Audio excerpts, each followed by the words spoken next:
Good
evening, friends.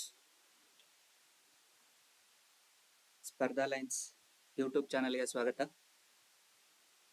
ಇವತ್ತಿನ ವಿಡಿಯೋದಲ್ಲಿ ನಾವು ಹಿಂದೆ 6 ತಿಂಗಳಲ್ಲಿ ನಡೆದಿರುವಂತಹ ಆರ್ಥಿಕತೆ ಮತ್ತು ಬ್ಯಾಂಕಿಂಗ್ ವಿಷಯಕ್ಕೆ ಅನುಸಾರವಾಗಿ ಯಾವೆಲ್ಲ ಅಂಶಗಳು ಕರೆಂಟ್ ಅಫೇರ್ಸ್ ಅಲ್ಲಿ ಬಂದಿದ್ದಾವೆ ಅವೆಲ್ಲ ಅಂಶಗಳನ್ನು ನಾವು ಇವತ್ತಿನ ವಿಡಿಯೋದಲ್ಲಿ ಚರ್ಚೆ ಮಾಡ್ಕೊಳ್ತಾ ಹೋಗ್ತಾ ಇರ್ತೀವಿ.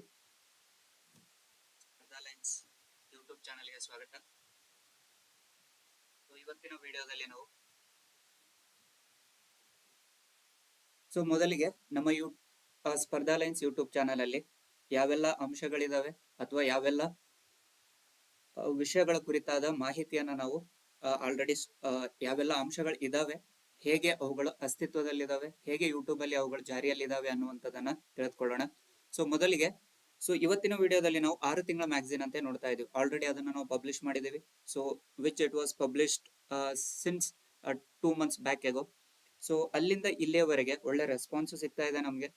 ದ ಸೆಕೆಂಡ್ ಎಡಿಷನ್ ಅಂತ ಬಂದಾಗ ಇಲ್ಲಿಯವರೆಗೆ ನಿಮ್ಮಲ್ಲಿ ಇರುವಂತ ಮ್ಯಾಗಝಿನ್ ಹಿಂದಿನ 6 ತಿಂಗಳದ್ದು ಅಂತಂದ್ರೆ ನವೆಂಬರ್ 2022ರಿಂದ ಏಪ್ರಿಲ್ 2023ರವರೆಗಿನ ಮಾಹಿತಿಗಳು, ಪ್ರಚಲಿತ ಘಟನೆಗಳು ಮ್ಯಾಗಝಿನ್ ಅಲ್ಲಿ ಇರುವಂತದ್ದನ್ನ ನೋಡ್ತೀವಿ. ಕೇವಲ 40ರಿಂದ 42 ಪೇಜ್ಗಳಲ್ಲಿನೇ, ಪುಟಗಳಲ್ಲಿನೇ 6 ತಿಂಗಳ ಮ್ಯಾಗಝಿನ್ ಕರೆಂಟ್ ಇವೆಂಟ್ಸ್ ಗಳು ಅದರಲ್ಲಿ ಇರುವಂತದ್ದನ್ನ ನೋಡಿದೀವಿ ನಾವು. ಆಲ್ರೆಡಿ ಎಲ್ಲರ ಹತ್ರನೂ ಆ ಮ್ಯಾಗಝಿನ್ ಇದೆ ಅಂತ ಹೇಳಿ ಅನ್ಕೊಳ್ತೀನಿ.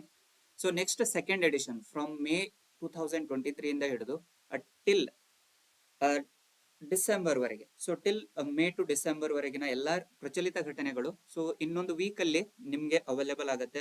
ಎಲ್ಲ ಮಾರ್ಕೆಟ್ ಅಲ್ಲಿ ಸಿಗತ್ತೆ. ಆಲ್ಮೋಸ್ಟ್ ಎಲ್ಲ ಬುಕ್ ಸ್ಟಾಲ್ ಗಳಲ್ಲಿನೂ ನಿಮ್ಗೆ ಲಭ್ಯವಿರುತ್ತೆ ಅಂತ ಹೇಳ್ತಾ ಇವತ್ತಿನ ವಿಡಿಯೋದಲ್ಲಿ ನಾವು ಮ್ಯಾಗಝಿನ್ ಕುರಿತಾದಿ ಆ ಹಿಂದಿನ 6 ತಿಂಗಳ ಮ್ಯಾಗಝಿನ್ ಅಲ್ಲಿ ಏನೆಲ್ಲ ಅಂಶಗಳಿದಾವೋ ಆ ಎಲ್ಲಾ ಅಂಶಗಳು ನಾವು ಎಸ್ಪೆಷಲಿ ಎಕಾನಮಿ ಮತ್ತೆ ಬ್ಯಾಂಕಿಂಗ್ ಸಂಬಂಧಿತ ವಿಷಯಗಳನ್ನ ಚರ್ಚೆ ಮಾಡ್ತೀವಿ. ಅದಕ್ಕಿಂತ ಮುಂಚಿತವಾಗಿ ಮ್ಯಾಗಝಿನ್ ಅಲ್ಲದೇನೆ ನಮ್ಮ ಸ್ಪರ್ಧಾ ಲೈನ್ಸ್ ಯೂಟ್ಯೂಬ್ ಚಾನಲ್ ಅಲ್ಲಿ ಕೇವಲ ಕರೆಂಟ್ ಅಫೇರ್ಸ್ ವಿಡಿಯೋಸ್ ಗಳು ಡೈಲಿ ಅಪ್ಡೇಟ್ ಆಗ್ತಾ ಇದಾವೆ. ಪ್ರತಿದಿನ ಆಯಾ ದಿನದ ಕರೆಂಟ್ ಅಫೇರ್ಸ್ ಗಳು ಎಲ್ಲಾ ನ್ಯೂಸ್ ಪೇಪರ್ ಮೂಲಗಳಿಂದ, ಅದು ಹಿಂದೂ ಆಗಿರ್ಬೋದು, ಎಕ್ಸ್ಪ್ರೆಸ್ ಆಗಿರ್ಬೋದು, ಪ್ರಜಾವಾಣಿ, ವಿಜಯ ಕರ್ನಾಟಕ, ಎಲ್ಲ ವಿವಿಧ ನ್ಯೂಸ್ ಪೇಪರ್ ಗಳಿಂದ ಡೈಲಿ ಯೂಟ್ಯೂಬ್ ಕ್ಲಾಸಸ್ ಬರ್ತಾ ಇದಾವೆ. ಒಂದು ಇಂಗ್ಲಿಷ್ ಅಲ್ಲಿ ಬರ್ತಾ ಇದೆ, ಇಂಗ್ಲಿಷ್ ಚಾನಲ್ ಇಂಗ್ಲಿಷ್ ಅಲ್ಲಿ ವಿಡಿಯೋನು ಬರ್ತಾ ಇದೆ, ಅದೇ ರೀತಿಯಲ್ಲಿ ಕನ್ನಡದಲ್ಲಿನೂ ಸಹ ವಿಡಿಯೋ ಇರುವಂತದನ್ನ ನಾವು ನೋಡ್ತಾ ಇದ್ದೀವಿ. ಡೈಲಿ ಅದು ಎವ್ರಿ ಡೇ ಮಾರ್ನಿಂಗ್ ಅಪ್ಡೇಟ್ ಆಗ್ತಾ ಇರುತ್ತೆ. ಅದ್ರ ಜೊತೆಗೆ since from last 3 weeks we are conducting this current affairs exclusive test series which was completely it was a free initiative ಇತ್ತು. It was started from 26th 11th 2023 ಇಂದ start ಆಗಿದೆ. Already 2 current affairs test ಗಳನ್ನ ನೀವು already ಮುಗಿಸ್ಕೊಂಡಿದ್ದೀರಿ. Third test ಈಗ ಬರುವಂತ Sunday ಆ exam ಇರುತ್ತೆ. ಈ ಕರೆಂಟ್ ಅಫೇರ್ಸ್ ಅಲ್ಲಿ ಇರುವಂತ ಮುಖ್ಯ ಅಂಶಗಳು ಏನೇನು ಅಂತಂದ್ರೆ ಎಸ್ಪೆಷಲಿ ಕರೆಂಟ್ ಅಫೇರ್ಸ್ ಜನವರಿಯಿಂದ ಡಿಸೆಂಬರ್ ಅಲ್ಲಿ, ಅದು ಈ 2023 ಜನವರಿಯಿಂದ ಟಿಲ್ ಡಿಸೆಂಬರ್ 2023 ವರೆಗೆ ಯಾವೆಲ್ಲ ಅಂಶಗಳಿದಾವೆ, ಪ್ರಚಲಿತ ಘಟನೆಗಳಿದಾವೆ, ಆ ಎಲ್ಲಾ ಪ್ರಚಲಿತ ಘಟನೆಗಳಿಗೆ ಅನುಸಾರವಾಗಿ ಕ್ವಶನ್ಸ್ ಗಳು ಫ್ರೇಮ್ ಆಗಿರ್ತವೆ. ಮೆಂಟಲ್ ಅಬಿಲಿಟಿ ಕ್ವಶನ್ಸ್ ಗಳಿರ್ತಾವೆ. ಅದರಲ್ಲಿ the economic survey of Karnataka ಮತ್ತೆ ಬಜೆಟ್ ಅದರಲ್ಲಿ ಇನ್ಕ್ಲೂಡ್ ಆಗಿರುತ್ತೆ. ಮತ್ತೆ various government initiatives, government schemes ಗಳು ಅದರಲ್ಲಿ ಇರುವಂತದನ್ನ ನೋಡ್ತೀವಿ. ಈ ಎಲ್ಲಾ ಅಂಶಗಳನ್ನ ಕುರಿತಾದ ಪ್ರಶ್ನೆ ಪತ್ರಿಕೆಗಳು ಇದಾಗಿರುತ್ತೆ. ಇದು ಈ ಎಕ್ಸಾಮ್, ಈ ಟೆಸ್ಟ್ ಸೀರೀಸ್ ನಿಮ್ಗೆ current affairs test series CTI ಎಕ್ಸಾಮ್ಗೆ, PDO ಎಕ್ಸಾಮ್ಗೆ, ಅಪ್ಕಮಿಂಗ್ KS ಎಕ್ಸಾಮ್ಗೆ ಹೆಲ್ಪ್ ಆಗುವಂತದ್ದು. ಅದೇ ರೀತಿಯಲ್ಲಿ ನೆಕ್ಸ್ಟ್ ಇನಿಷಿಯೇಟಿವ್ ಅಂತ ನಾವು ತಗೊಂಡಾಗ ಈ 4 ಟೆಸ್ಟ್ಗಳು ಸಂಪೂರ್ಣವಾಗಿ ಫ್ರೀ ಆಫ್ ಕಾಸ್ಟ್ ಅಲ್ಲಿ ಇರುತ್ತೆ. ಟಿಲ್ 17/12/2023 ವರೆಗೂ ಈ ಎಕ್ಸಾಮ್ಗಳು ಸಂಪೂರ್ಣವಾಗಿ ಫ್ರೀ ಆಗಿರುತ್ತೆ. Especially the current affairs test series free ಇರುತ್ತೆ. ಇದಾದ್ಮೇಲೆ ರೀಸೆಂಟ್ ಆಗಿ ನಾವು last week already miss and change 545 ಅನ್ನುವಂತ ಅಂದ್ರೆ 545 ರೀ ಎಕ್ಸಾಮ್ ಏನ್ ಕಂಡಕ್ಟ್ ಮಾಡ್ತಾ ಇದೆ ಕರ್ನಾಟಕ ಗವರ್ಮೆಂಟ್, ಅದಕ್ಕನುಸಾರವಾಗಿ ಟೆಸ್ಟ್ ಸೀರೀಸ್ ಅನ್ನು ನಾವು ಸ್ಟಾರ್ಟ್ ಮಾಡಿದ್ದೀವಿ. So which contents both paper 1 as well as paper 2. So ಇದರಲ್ಲಿ ಅಂದ್ರೆ ನಿರ್ದಿಷ್ಟವಾಗಿ PSI ಪೇಪರ್ ಯಾವ ರೀತಿ ಸೆಟ್ ಆಗಿರುತ್ತೆ ಅದೇ ರೀತಿಯಲ್ಲಿ ನಾವು Karnataka state wide test series for PSI ಅನ್ನ ಸ್ಟಾರ್ಟ್ ಮಾಡಿದ್ದೀವಿ. ಸೊ ಅದರಲ್ಲಿನೂ ಲೈಕ್ ನಮ್ಗೆ ಒಟ್ಟು 6 ಟೆಸ್ಟ್ಗಳು ಇರುವಂತದನ್ನ ನೋಡ್ತೀವಿ. ಸೊ ಆಲ್ರೆಡಿ ನಮಗೆ ಗೊತ್ತಿರುವ ಹಾಗೆ ತಮಗೆಲ್ಲ ಗೊತ್ತಿರುತ್ತೆ ಅಂತ ಅನ್ಕೊಳ್ತಿದ್ದೆ ನಾನು. ಸೊ ಯೂಶುವಲಿ 1 ಮಂತ್ ಪೋಸ್ಟ್ಪೋಂಡ್ ಆಗಿದೆ ಎಕ್ಸಾಮ್. ಸೊ ಹಾಗಾಗಿ ಅರ್ಲಿಯರ್ ನಮಗೆ 3 ಎಕ್ಸಾಮ್ಗಳಿದ್ದು, ಸೊ ಈಗ V are conducting at an extended period. So till 14/1/2024 ವರೆಗೂ ಎಕ್ಸಾಮ್ಗಳಿರುವಂತದನ್ನ ನೋಡ್ತೀವಿ. ಸೊ ಇದರಲ್ಲಿ ಮುಖ್ಯವಾಗಿ ತಿಳಿದುಕೊಳ್ಳುವಂತದ್ದು ಏನಂದ್ರೆ ಪೇಪರ್ 1 ಪೇಪರ್ 2 ಎರಡೂ ಇರುತ್ತೆ. Essay translation precise writing paper 1 ನಲ್ಲಿ ಅದು ಬೆಳಗ್ಗೆ ನಿಮಗೆ 12:30 2 ಗಂಟೆವರೆಗೆ ಇರುತ್ತೆ. ಆಮೇಲೆ paper 2 general studies paper MCQ paper ಮಧ್ಯಾಹ್ನ 2:30 4:00 ತನಕ ಇರುತ್ತೆ. ಸೊ ಯೂಶುವಲಿ ಸೊ ಈ ಪ್ರತಿಯೊಂದು ವಾರದಲ್ಲಿ ಸ್ಟಾರ್ಟೆಡ್ ವಿತ್ 10th ಇಂದ ಹಿಡಿದು ಟಿಲ್ 14/1/2024 ವರೆಗೆ ಪ್ರತಿ ವಾರ ನಿಮ್ಗೆ ಪೇಪರ್ 1 ಪೇಪರ್ 2 ಕಂಡಕ್ಟ್ ಆಗ್ತಿರುತ್ತೆ. ಸೊ ಇದಕ್ಕೆ ನಿಮ್ಗೆ ಫೀಸ್ ಇರುತ್ತೆ. Like PSI test series only ಅಂತ ಬಂದಾಗ ಓನ್ಲಿ ಫಾರ್ ಆನ್ಲೈನ್ ಅಷ್ಟೇ ನೀವು ತಗೊಳ್ತಾ ಇದ್ದೀರಿ ಅಂತ ಹೇಳಿ ಬಂದ್ರೆ ಅದಕ್ಕೆ ನೀವು 899 ರುಪೀಸ್ ಇರುತ್ತೆ. ಆಫ್ಲೈನ್ ಟೆಸ್ಟ್ ಸೀರೀಸ್ ಅಂತ ನೀವೇನಾದ್ರು ಆಪ್ಟ್ ಮಾಡ್ಕೊಂಡ್ರೆ 999 ರುಪೀಸ್ ಇರುತ್ತೆ. ಇದ್ರ ಜೊತೆಗೆ PSI ಟೆಸ್ಟ್ ಸೀರೀಸ್ ಜೊತೆಗೆ ನಮ್ಮ 1 ವರ್ಷದ ಮ್ಯಾಗಝಿನ್ ಅನ್ನ ನೀವು ತಗೋಬೇಕು ಅಂತಂದ್ರೆ ಸಿನ್ಸ್ ಫ್ರಮ್ ನವೆಂಬರ್ 2022 ಇಂದ ಡಿಸೆಂಬರ್ 2023 ಪ್ಲಸ್ 1 ಇಯರ್ ಸ್ಪರ್ಧಾ ಲೈನ್ಸ್ ಆನ್ಯುವಲ್ ಸಬ್ಸ್ಕ್ರಿಪ್ಷನ್ ನೀವು ತಗೊಂಡಿದ್ದೆ ಆದಲ್ಲಿ ಅದಕ್ಕೆ ನಿಮಗೆ 1599 ರುಪೀಸ್ ಇರುತ್ತೆ. ಸೊ ಕೇವಲ PSI ಟೆಸ್ಟ್ ಸೀರೀಸ್ ಅಷ್ಟೇ ಅಲ್ಲ, ನಾವು ಆಲ್ರೆಡಿ ಆಪರೇಷನ್ ಚಾರ್ಜ್ ಅನ್ನೋ ಹೆಸರ ಮೇಲೆ CTI ಎಕ್ಸಾಮ್ಸ್ ಸಹ ಕಂಡಕ್ಟ್ ಮಾಡ್ತಾ ಇದೀವಿ. So already it was there in the news and the recruitment was going to happen in the 20th of next month. So ಹಾಗಾಗಿ ಸೊ ಇದರಲ್ಲಿನೂ ಸಹ ನಮಗೆ 4 ಕರೆಂಟ್ ಅಫೇರ್ಸ್ ಉಚಿತ ಟೆಸ್ಟ್ ಸರಣಿಯನ್ನು ಇರುವಂತದನ್ನು ನೋಡ್ತೀವಿ. ಸೊ ಅದ್ರ ಬಗ್ಗೆ ನಾವು ಆಲ್ರೆಡಿ ಚರ್ಚೆ ಮಾಡಿದೀವಿ.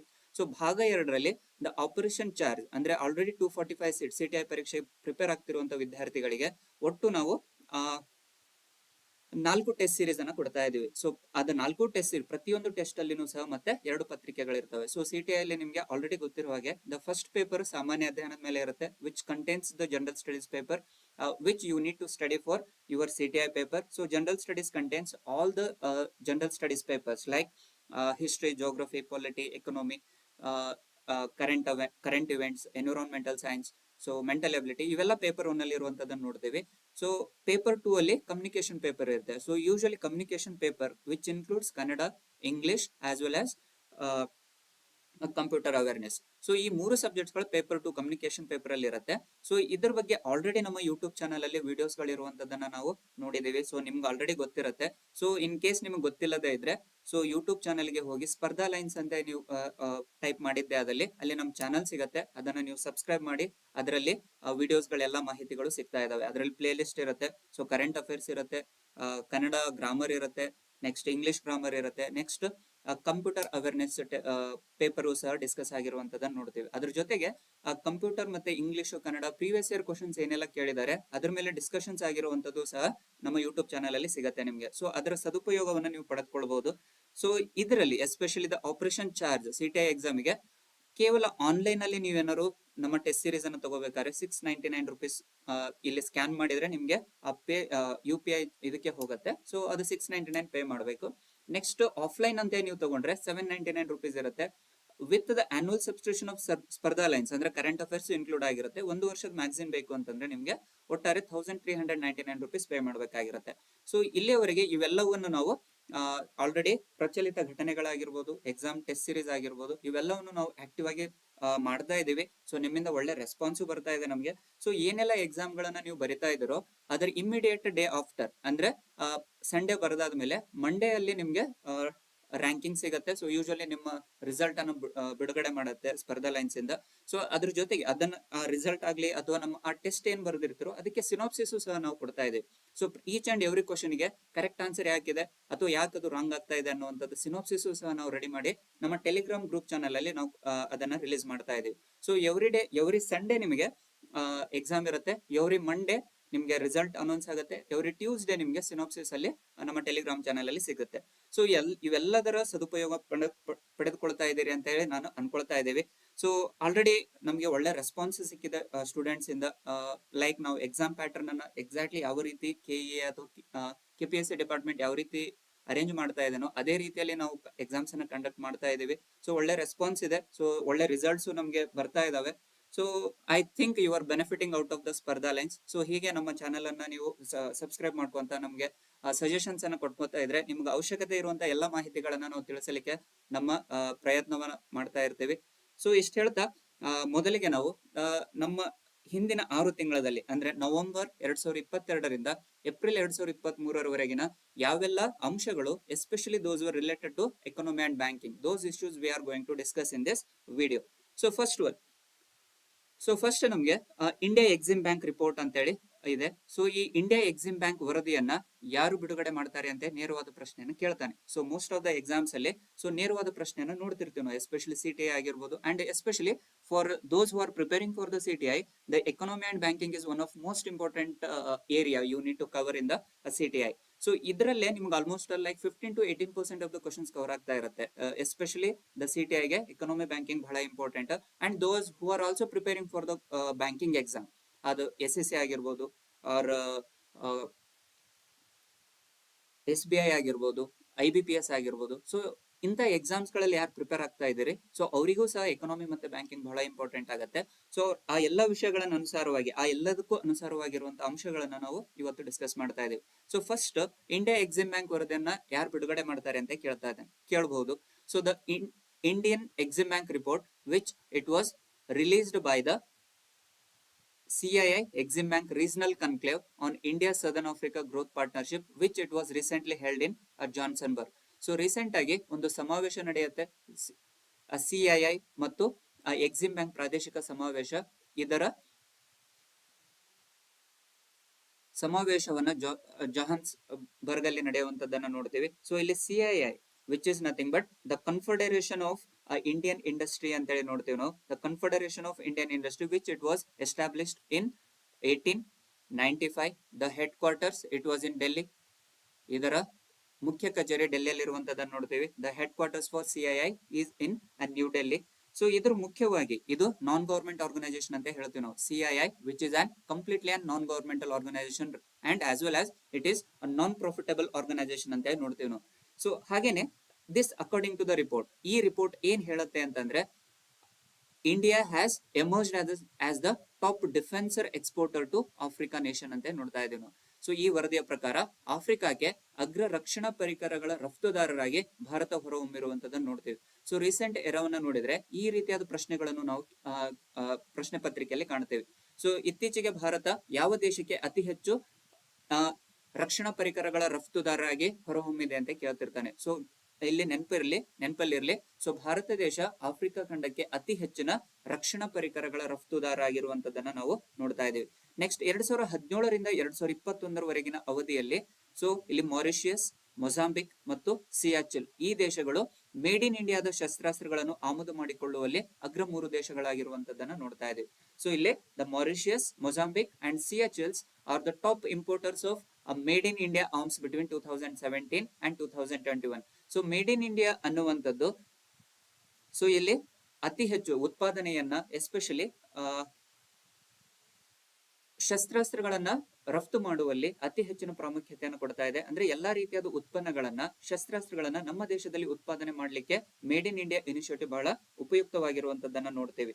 ಸೊ ಇದರಡಿಯಲ್ಲಿ ಮುಖ್ಯವಾಗಿ ನಮ್ಗೆ ಇನ್ನೊಂದು ಅಂಶ ಗೊತ್ತಾಗಬೇಕಾಗಿರುವಂತದ್ದು ಏನು ಅಂತಂದ್ರೆ it was held in Johannesburg. So Johannesburg ಅಲ್ಲಿ ಇರುವಂತದ್ದನ್ನ ನಾವು ಗಮನದಲ್ಲಿ ಇಡಬೇಕಾಗತ್ತೆ. ಸೊ ನೆಕ್ಸ್ಟ್ ಒನ್,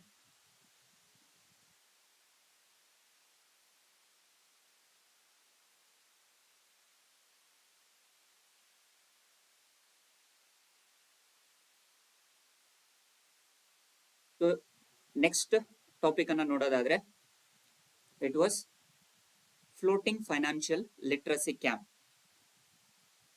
ಸೊ ತೇಲುವ ಆರ್ಥಿಕ ಸಾಕ್ಷರತಾ ಶಿಬಿರವನ್ನ ಇತ್ತೀಚೆಗೆ ನಾವು ಜಮ್ಮು ಕಾಶ್ಮೀರದಲ್ಲಿ ಏರ್ಪಡಿಸಿರುವಂತದನ್ನ ನೋಡ್ತೇವೆ. ಸೊ ನೇರವಾದ ಪ್ರಶ್ನೆಯನ್ನು ಕೇಳ್ತಿರ್ತಾನೆ. ಸೊ ಇಲ್ಲಿ it was conducted as part of the launch of the initiative called ನಿವೇಶಕ್ Didi. So ನಿವೇಶಕ್ Didi ಅನ್ನುವಂಥದ್ದು ಇನಿಷಿಯೇಟಿವ್. ಈ ಇನಿಷಿಯೇಟಿವ್ ಅಡಿಯಲ್ಲಿ ಜಮ್ಮು ಕಾಶ್ಮೀರದಲ್ಲಿ ಎಸ್ಪೆಷಲಿ ಶ್ರೀನಗರದಲ್ಲಿ ಈ ಇನಿಷಿಯೇಟಿವ್ ಕಾರ್ಯರೂಪಕ್ಕೆ ಬಂದಿರುವಂತದನ್ನ ನಾವು ನೋಡ್ತೇವೆ. ಸೊ ಇತ್ತೀಚೆಗೆ ಇದನ್ನ ಬಿಡುಗಡೆ ಮಾಡಿರುವಂತದ್ದು ಅಥವಾ ಈ ಕಾರ್ಯಕ್ರಮವನ್ನು ಜಾರಿಗೆ ತಂದಿರುವಂತದ್ದು ಯಾರು ಅಂತ ಕೇಳ್ತಿರ್ತಾರೆ.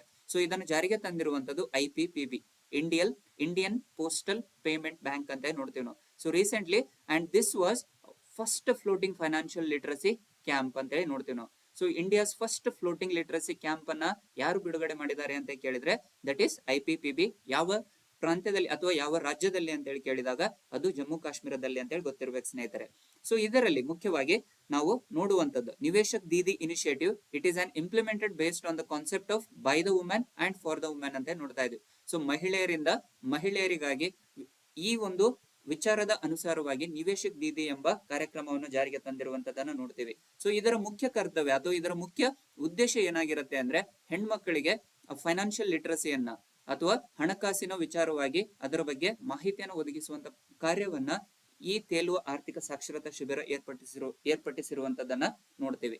ಸೊ ಮುಖ್ಯವಾಗಿ ದ ಫೈನಾನ್ಷಿಯಲ್ ಲಿಟರಸಿ ಅಂತ ಬಂದಾಗ especially with respect to joining the banking sector, and especially women have to be join the banking sector as well as the banking and financial products. They need to give the awareness about the banking and financial products. ವಿವಿಧ banking ಖಾತೆಗಳ ವಿಚಾರವಾಗಿ ಅಥವಾ ಖಾತೆಗಳಲ್ಲಿ ಯಾವ ರೀತಿ ಹಣದ ಜಮೆಗಳನ್ನು ಮಾಡಬಹುದು ಅಥವಾ ಹೇಗೆ ಅವುಗಳನ್ನು ಬಳಕೆ ಮಾಡಬಹುದು. ಸೊ ವಿವಿಧ ಬ್ಯಾಂಕ್ಗಳ ಯೋಜನೆಗಳಿಗೆ ಅನುಸಾರವಾದ ಮಾಹಿತಿಯನ್ನ ಅದರ ಅರಿವನ್ನ ಮೂಡಿಸುವಂತದ್ದು ಇದರ ಮುಖ್ಯ ಕರ್ತವ್ಯ ಆಗಿರುತ್ತೆ. ಅದೇ ರೀತಿ ಬ್ಯಾಂಕಿಂಗ್ ಸುಧಾರಣೆಗಳಲ್ಲಿ ಇತ್ತೀಚೆಗೆ ನಾವು ನೋಡ್ತಾ ಇದ್ದೀವಿ. ಇತ್ತೀಚಿನ ಸಮಾಜದಲ್ಲಿ ನಾವು ನೋಡ್ತಿರುವಂತಹ ಅತಿ ದೊಡ್ಡ ಪ್ರಾಬ್ಲಮ್ ಏನು ಅಂತಂದ್ರೆ ದ ಫ್ರಾಡ್ಸ್ಗಳು, ಬ್ಯಾಂಕಿಂಗ್ ಫ್ರಾಡ್ಸ್ ಗಳನ್ನ ನೋಡ್ತಾ ಇದೀವಿ. ಕರೆಕ್ಟಾ? ಸೊ ಅದೇ ರೀತಿಯಲ್ಲಿ ಬ್ಯಾಂಕಿಂಗ್ ರಿಸ್ಕ್ ಗಳನ್ನು ನೋಡ್ತಾ ಇದೀವಿ. ಸೊ ನಮ್ಮ ಖಾತೆಯಿಂದ ಹಣವನ್ನ ಯಾರೋ ತೆಗೆದುಕೊಂಡಿರುವಂತದನ್ನ ನೋಡ್ತಾ ಇದೀವಿ. ಸೊ ಯೂಶುವಲಿ ಇವುಗಳ ಬಗ್ಗೆ ಅರಿವನ್ನು ಮೂಡಿಸುವಂತ ಕಾರ್ಯಕ್ರಮ ಈ ನಿವೇಶಕ್ ದೀದಿ ಅಡಿಯಲ್ಲಿ IPPB ಜಾರಿಗೆ ತಂದಿರುವಂತದನ್ನ ನೋಡ್ತೀವಿ. ಸೊ ಕೇಂದ್ರ ಕಾರ್ಪೊರೇಟ್ ವ್ಯವಹಾರ ಸಚಿವಾಲಯದ ಅಡಿಯಲ್ಲಿ ಬರುವ ಹೂಡಿಕೆ ಶಿಕ್ಷಣ ಮತ್ತು ಭದ್ರತಾ ನಿಧಿ ಪ್ರಾಧಿಕಾರದ ಸಹಯೋಗದಲ್ಲಿ IPPB ಇದನ್ನು ಜಾರಿಗೆ ತಂದಿರುವಂತದನ್ನು ನೋಡ್ತೀವಿ. ಸೊ IPPB ಮುಖ್ಯವಾಗಿ ಮೊದಲ ಬಾರಿಗೆ ತೇಲುವ ಆರ್ಥಿಕ ಸಾಕ್ಷರತಾ ಶಿಬಿರವನ್ನು ಜಾರಿಗೆ ತಂದಿದೆ. ಇದರ ಅಡಿಯಲ್ಲಿ ನಿವೇಶಕ್ ದೀದಿ ಎಂಬ ಕಾರ್ಯಕ್ರಮವನ್ನ ಘೋಷಣೆ ಮಾಡಿದ್ದು. ಸೊ ಇದಕ್ಕೆ ಸಹಕಾರಿಯಾಗಿರುವಂತದ್ದು ಇದರ ಅನುಸಾರವಾಗಿ ಇದರಲ್ಲಿ ಹೂಡಿಕೆ ಮಾಡಿರುವಂತದ್ದು ಕೇಂದ್ರ ಕಾರ್ಪೊರೇಟ್ ವ್ಯವಹಾರ ಸಚಿವಾಲಯ ಹಾಗೂ ಹೂಡಿಕೆ ಶಿಕ್ಷಣ ಮತ್ತು ಭದ್ರತಾ ನಿಧಿ ಪ್ರಾಧಿಕಾರ ಸಹಯೋಗದಲ್ಲಿ ಈ ಒಂದು ಕಾರ್ಯಕ್ರಮ ರಚನೆ ಆಗಿರುವಂತದನ್ನ ನೋಡ್ತೇವೆ. ಸೊ ಇದರಲ್ಲಿ ಮುಖ್ಯವಾಗಿ ನಾವು ಎಕ್ಸಾಮಿಗೆ ಕೇಳುವಂತ ಪ್ರಶ್ನೆ ಯಾವುದು ಅಂತಂದ್ರೆ it was related to IPPB Indian postal payment ಬ್ಯಾಂಕ್ಗಳ ಮೇಲೆ ನೇರವಾದ ಪ್ರಶ್ನೆಯನ್ನ ಕೇಳುವಂತ ಸಾಧ್ಯತೆಗಳಿದಾವೆ. ಸೊ ಆಲ್ರೆಡಿ ಇದನ್ನ ಹಲವಾರು ಎಕ್ಸಾಮ್ಸ್ ಗಳಲ್ಲಿ ಕೇಳಿರುವಂತದನ್ನ ನೋಡ್ತೀವಿ ನಾವು. ಸೊ ಪೇಮೆಂಟ್ ಬ್ಯಾಂಕ್ಸ್ ಅನ್ನು ಮೊದಲ ಬಾರಿಗೆ ಯಾವ ಪೇಮೆಂಟ್ ಬ್ಯಾಂಕ್ ಅನ್ನು ನಮ್ಮ ದೇಶದಲ್ಲಿ ಅಳವಡಿಸಿಕೊಂಡಿದೀವಿ ಅಂತ ಕೇಳ್ತಾನೆ ಅಥವಾ ಯಾವ ವರ್ಷದಲ್ಲಿ ಅಂತ ಕೇಳ್ತಾನೆ. Which among the following payment bank is initially introduced in India ಅಂತ ಕೇಳ್ತಿರ್ತಾನೆ. ಸೊ ಫಸ್ಟ್ ನಮ್ಮ ದೇಶದಲ್ಲಿ ಪೇಮೆಂಟ್ ಬ್ಯಾಂಕ್ ಅನ್ನು ಅಳವಡಿಸಿಕೊಂಡಿದ್ದು 2017ರಲ್ಲಿ in the year 2017 by Airtel payment bank ಅಂತ ನೋಡ್ತೀವಿ ನಾವು. Airtel payment bank was the first payment bank in India ಅಂತ ನೋಡ್ತೀವಿ. The IPPB which was introduced in the year 2018 2018ರಲ್ಲಿ ಇಂಡಿಯನ್ ಪೋಸ್ಟಲ್ ಪೇಮೆಂಟ್ ಬ್ಯಾಂಕ್ ಅಸ್ತಿತ್ವಕ್ಕೆ ಬಂದಿರುವಂತದನ್ನ ನೋಡ್ತೇವೆ. ಸೊ ಒಟ್ಟಾರೆ ಇಲ್ಲಿಯವರೆಗೆ 2023ಗೆ as of 2023 we had around 6 payment banks. So 6 payment bank ಗಳಿರುವಂತದನ್ನ ನೋಡ್ತೀವಿ ನಾವು. ಅವುಗಳು ಯಾವ್ಯಾವು ಅಂತಂದ್ರೆ ಸೊ ಮೊದಲಿಗೆ Airtel payment bank, next Indian postal payment banks, next Paytm bank, Fino bank, next NSDL bank ಅಂತ ಬರುತ್ತೆ, national securities depository limited bank, and recently Jio payment bank also it was introduced. So ಒಟ್ಟಾರೆ 6 payment banks ಗಳು ಇರುವಂತದನ್ನ ನೋಡ್ತಾ ಇದ್ದೀವಿ. So ಈ payment banks ಗಳ ಮುಖ್ಯ ಉದ್ದೇಶ ಏನು ಅಂತಂದ್ರೆ ಅಥವಾ ಯಾವ ರೀತಿ ಇವುಗಳ ಕಾರ್ಯಾಚರಣೆಯಲ್ಲಿ ಇರುತ್ತೆ ಅನ್ನುವಂಥದ್ದು ಸಹ KS ಅಲ್ಲಿನೂ ಕೇಳಿರುವಂತದ್ದು ಅಥವಾ CTI ಅಲ್ಲಿ ಕೇಳಿರುವಂತದನ್ನ ನೋಡ್ತೀವಿ ನಾವು. So with respect to payment banks ಅಂತ ಬಂದಾಗ ಯೂಶುವಲಿ ಇವುಗಳು ಅನ್ಯ ಬ್ಯಾಂಕ್ಗಳ ರೀತಿಯಲ್ಲೇನೆ ಇದಾವೆ, ಆದರೆ ಎಲ್ಲಾ ರೀತಿಯಾದ ಕಾರ್ಯಕ್ರಮಗಳು ಅಥವಾ ಎಲ್ಲಾ ರೀತಿಯಾದ ಕಾರ್ಯಗಳು ಅವುಗಳಿಗೆ ಇರುವುದಿಲ್ಲ. ಫಾರ್ ಎಕ್ಸಾಂಪಲ್ ಯಾವುದು, where in the payment banks we can deposit only up to 1 lakh rupees. So 1 ಲಕ್ಷದವರೆಗಿನ ಹಣವನ್ನ ಮಾತ್ರ ನಾವು ಡೆಪಾಸಿಟ್ ಮಾಡ್ಲಿಕ್ಕೆ ಸಾಧ್ಯತೆ ಇದೆ. ಆಮೇಲೆ ಈ ಬ್ಯಾಂಕ್ಗಳು ಕ್ರೆಡಿಟ್ಸ್ ಕಾರ್ಡ್ ಅನ್ನ ಯಾವುದೇ ರೀತಿಯಲ್ಲಿನೂ ಸಹ ನೀಡುವುದಿಲ್ಲ. ಸೊ ಡೆಬಿಟ್ ಕಾರ್ಡ್ ಇರುತ್ತೆ, ಅಂದ್ರೆ ಮೊದಲಿಗೆ ಡೆಬಿಟ್ ಕಾರ್ಡು ಇರಲಿಲ್ಲ, ಇತ್ತೀಚೆಗೆ ಡೆಬಿಟ್ ಕಾರ್ಡ್ ಅನ್ನ ಕೊಟ್ಟಿರುವಂತದನ್ನ ನೋಡ್ತಾ ಇದೀವಿ. So credit cards will not been given by these payment banks. So which was again it will also not provide any loan facilities to the members. Are the bank holders R account holders ಗೆ ಯಾವುದೇ ರೀತಿಯಲ್ಲಿ loan ಸಾಲವನ್ನು ಸಹ ಕೊಡ್ಲಿಕ್ಕೆ ಇದಕ್ಕೆ ಯಾವುದೇ ರೀತಿಯಾದ ಅಧಿಕಾರ ಇಲ್ಲ ಅಂತ ಗೊತ್ತಿರಬೇಕು. ಸೊ ಇಲ್ಲಿ ಮೊದಲಿಗೆ deposits can be deposited till 1 lakh rupees and it will not give any credit cards or it will not provide any financial assistance or loans to the bank members ಅಂತ ಗೊತ್ತಿರಲಿ. ಸೊ ನೆಕ್ಸ್ಟ್ ಆರ್ಟಿಕಲ್ ಅನ್ನ ನೋಡೋದಾದ್ರೆ it was invest Karnataka. So invest Karnataka 2022 ಇತ್ತೀಚೆಗೆ ಪ್ರಧಾನಿ ನರೇಂದ್ರ ಮೋದಿ ಅವರು invest Karnataka 2022 ಸಭೆಯನ್ನ ಉದ್ಘಾಟನೆ ಮಾಡಿರುವಂತದ್ದನ್ನ ನೋಡ್ತೀವಿ. ಸೊ ಇದನ್ನ ಬೆಂಗಳೂರಿನಲ್ಲಿ ಉದ್ಘಾಟಿಸಲಾಗಿದೆ. ಸೊ ನೇರವಾದ ಪ್ರಶ್ನೆಯನ್ನ ಕೇಳ್ತಿರ್ತಾರೆ. So invest Karnataka recently it was in the news.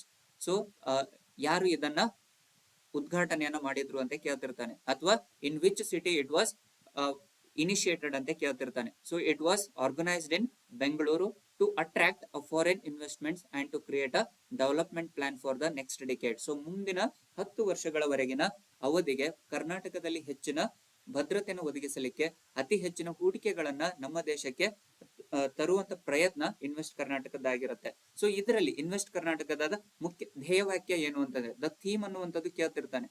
Invest ಕರ್ನಾಟಕದ ಧ್ಯೇಯವಾಕ್ಯ ಏನು ಅಂತ ಕೇಳ್ತಿರ್ತಾನೆ, ಅಥವಾ the theme of the invest Karnataka is build for the world, ಜಗತ್ತಿಗಾಗಿ ನಿರ್ಮಿಸಿ ಅನ್ನುವಂಥ ಧ್ಯೇಯವಾಕ್ಯದಲ್ಲಿ ಇನ್ವೆಸ್ಟ್ ಕರ್ನಾಟಕ ಬೆಂಗಳೂರಿನಲ್ಲಿ 2022ರಲ್ಲಿ ಜಾರಿಗೆ ಬಂದಿರುವಂತದ್ದನ್ನ ನೋಡ್ತೀವಿ. ಈ ಸಭೆಯ ವೇಳೆ ಸುಮಾರು ಒಟ್ಟು 5.20 ಲಕ್ಷ ಕೋಟಿ ರೂಪಾಯಿ ಯೋಜನೆಯ ತಿಳುವಳಿಕೆಯ ಜ್ಞಾಪಕ ಪತ್ರಕ್ಕೆ ರಾಜ್ಯ ಸರ್ಕಾರ ಸಹಿ ಹಾಕಿರುವಂತದ್ದು ಗಮನಾರ್ಹವಾಗಿದ್ದು, ಅಂದ್ರೆ ರೀಸೆಂಟ್ ಆಗಿ ವಿವಿಧ ದೇಶಗಳಿಂದ ಬಂದಿರುವಂತಹ ಹೂಡಿಕೆಗಳ ಪ್ರಮಾಣ ಒಟ್ಟು 5.20 lakh crore ಅಂತ ನೋಡ್ತಾ ಇದೀವಿ. ಸೊ ಇತ್ತೀಚಿನ ವರದಿಗಳ ಪ್ರಕಾರ ನೋಡೋದಾದ್ರೆ 2022-23 ವರದಿಗಳ ಪ್ರಕಾರ ನೋಡುವಂತದ್ದಾದ್ರೆ ಅತಿ ಹೆಚ್ಚು ಭಾರತದಲ್ಲಿ FDI ಗಳನ್ನ ಸಂಗ್ರಹಣೆ ಮಾಡಿರುವಂತ ರಾಜ್ಯಗಳ ಪಟ್ಟಿಯಲ್ಲಿ ಕರ್ನಾಟಕದ ಸ್ಥಾನ 2ನೇದ್ದು ಅಂತ ಹೇಳಿ ಗೊತ್ತಿರಲಿ ಸ್ನೇಹಿತರೆ. ಸೊ ಮೊದಲಿಗೆ ಅತಿ ಹೆಚ್ಚು ಗಳಿಕೆಯನ್ನು ಮಾಡಿರುವಂತದ್ದು, ಅತಿ ಹೆಚ್ಚು ಹೂಡಿಕೆಗಳನ್ನ ಸಂಗ್ರಹಣೆ ಮಾಡಿರುವಂತ ರಾಜ್ಯ ಯಾವುದು ಅಂತಂದ್ರೆ it is Maharashtra. So Maharashtra ಇದರಲ್ಲಿ ಮೊದಲ ಸ್ಥಾನದಲ್ಲಿದೆ. ಸೊ ಮೂಲವಾಗಿ ಮೊದಲಿಗೆ ಗುಜರಾತ್ ಮೊದಲ ಸ್ಥಾನದಲ್ಲಿತ್ತು. ಸೊ ಇತ್ತೀಚಿನ ವರದಿಗಳ ಪ್ರಕಾರ ಮಹಾರಾಷ್ಟ್ರ ಮೊದಲ ಸ್ಥಾನದಲ್ಲಿದೆ, 2ನೇ ಸ್ಥಾನದಲ್ಲಿ ಕರ್ನಾಟಕ ಇದೆ, ಆಮೇಲೆ 3ನೇ ಸ್ಥಾನದಲ್ಲಿ ಗುಜರಾತ್ ಇರುವಂತದನ್ನ ನೋಡ್ತೇವೆ. ಸೊ ಯಾಕೆ FDIಗಳು ಬೇಕು ನಮ್ಗೆ ಅಂತಂದ್ರೆ ಫಾರಿನ್ ಡೈರೆಕ್ಟ್ ಇನ್ವೆಸ್ಟ್ಮೆಂಟಿನ ಅವಶ್ಯಕತೆ ಏನು ಅಂತಂದ್ರೆ ಇವುಗಳು ಲಾಂಗ್ ಟರ್ಮ್ ಅಲ್ಲಿ ಇರ್ತಾ ಇದಾವೆ. ಸೊ ಇಲ್ಲಿ ಲಾಂಗ್ ಟರ್ಮ್ ಆಬ್ಜೆಕ್ಟಿವ್ಸ್ ಗಳನ್ನ ಹೊಂದಿರುತ್ತೆ. ಸೊ ಲಾಂಗ್ ಟರ್ಮ್ ಆಬ್ಜೆಕ್ಟಿವ್ಸ್ ಇದೆ ಅಂತಂದ್ರೆ ಅರ್ಥ ಅಲ್ಲಿ ದೀರ್ಘಾವಧಿಯವರೆಗೆ ಅವುಗಳ ಹೂಡಿಕೆಗಳನ್ನ ಮಾಡ್ತಾ ಇದೀವಿ ನಾವು. ಸೊ ದೀರ್ಘಾವಧಿಯ ಹೂಡಿಕೆಗಳು ಆಗ್ತಾ ಇದಾವೆ ಅಂತಂದಾಗ ಅಲ್ಲಿ ನಮಗೆ ಅಸೆಟ್ಸ್ ಗಳು ದೊರೀತಾ ಇದಾವೆ, ಅಂದ್ರೆ ಭೌತಿಕ ಆಸ್ತಿಗಳನ್ನ ನಾವು ಇಲ್ಲಿ ರಚನೆ ಮಾಡ್ಲಿಕ್ಕೆ ಅವಕಾಶಗಳಿದಾವೆ. Physical assets can be built in the state. So whenever we are having the physical assets in the country or in the state, definitely it will give us employment opportunities. So ಯಾವಾಗ ನಮ್ಗೆ ಭೌತಿಕ ಆಸ್ತಿಗಳು ರಚನೆ ಆಗ್ತಾವೋ, ಸ್ಥಾಪನೆ ಆಗ್ತಾವೋ, ಅದರಿಂದ ಉದ್ಯೋಗ ಅವಕಾಶಗಳು ದೊರೀತವೆ. ಉದ್ಯೋಗ ಅವಕಾಶಗಳಿಂದ ಆದಾಯಗಳ ಪ್ರಮಾಣ ಹೆಚ್ಚಾಗ್ತಾ ಇರುತ್ತೆ. ಸೊ ಆದಾಯದಿಂದ ನಮ್ಮ ಮೂಲ ಸೌಕರ್ಯಗಳನ್ನ ನಾವು ಅವಶ್ಯವಾಗಿ ಬಳಕೆ ಮಾಡ್ಕೊಳ್ಳೋದಕ್ಕೆ ಅನುವು ಮಾಡಿಕೊಡುತ್ತೆ ಅಂತೇಳಿ ತಿಳ್ಕೊಬಹುದು. ಸೊ ಹಾಗಾಗಿ FDIs will play a major role in the development of the country or development of the state ಅಂತ ಗೊತ್ತಿರಲಿ. ಸೊ ಹಾಗಾಗಿ ಇಲ್ಲಿ FDIs ಅಲ್ಲಿ ಅತಿ ಹೆಚ್ಚು ಸಂಗ್ರಹಣೆ ಮಾಡಿರುವಂತ ರಾಜ್ಯ ಅಂತ ಕೇಳಿದ್ರೆ ಮಹಾರಾಷ್ಟ್ರ. ಆಮೇಲೆ ನಾವು ಯಾವ ದೇಶದಿಂದ ಅತಿ ಹೆಚ್ಚಿನ ಹೂಡಿಕೆಗಳನ್ನ ಸಂಗ್ರಹಣೆ ಮಾಡ್ತೀವಿ ಅಂತ ಹೇಳಿನೂ ಸಹ ಪ್ರಶ್ನೆ ಪತ್ರಿಕೆಯಲ್ಲಿ ಕೇಳ್ತಿರ್ತಾನೆ. So since from as of the 2022-23 report earlier ನಮಗೆ ಮಾರಿಷಿಯಸ್ ಇತ್ತು, ಬಟ್ 2022-23 ರಿಪೋರ್ಟ್ ಅಲ್ಲಿ 2022 ಮತ್ತು 23 ಅವಧಿಗೆ ಭಾರತದಲ್ಲಿ ಅತಿ ಹೆಚ್ಚು ಹೂಡಿಕೆಗಳನ್ನು ಮಾಡಿರುವಂತ ದೇಶ ಯಾವುದು ಅಂತಂದ್ರೆ ಫಸ್ಟ್ ಸಿಂಗಾಪುರ್ ಅಂತ ನೋಡ್ತೀವಿ ನಾವು. ಆ ಸಿಂಗಾಪುರ್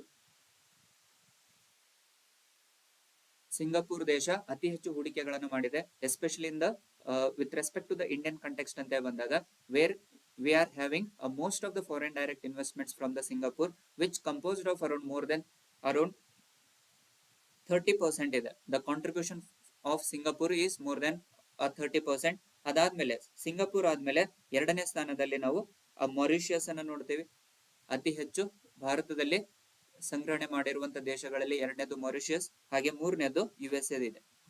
ಸೊ ಈ 3 ದೇಶಗಳು ಹೂಡಿಕೆಗಳನ್ನು ಮಾಡುವಲ್ಲಿ ಅತಿ ಹೆಚ್ಚು ಸಂಗ್ರಹಣೆಯನ್ನು ಮಾಡ್ತಾ ಇದ್ದಾವೆ.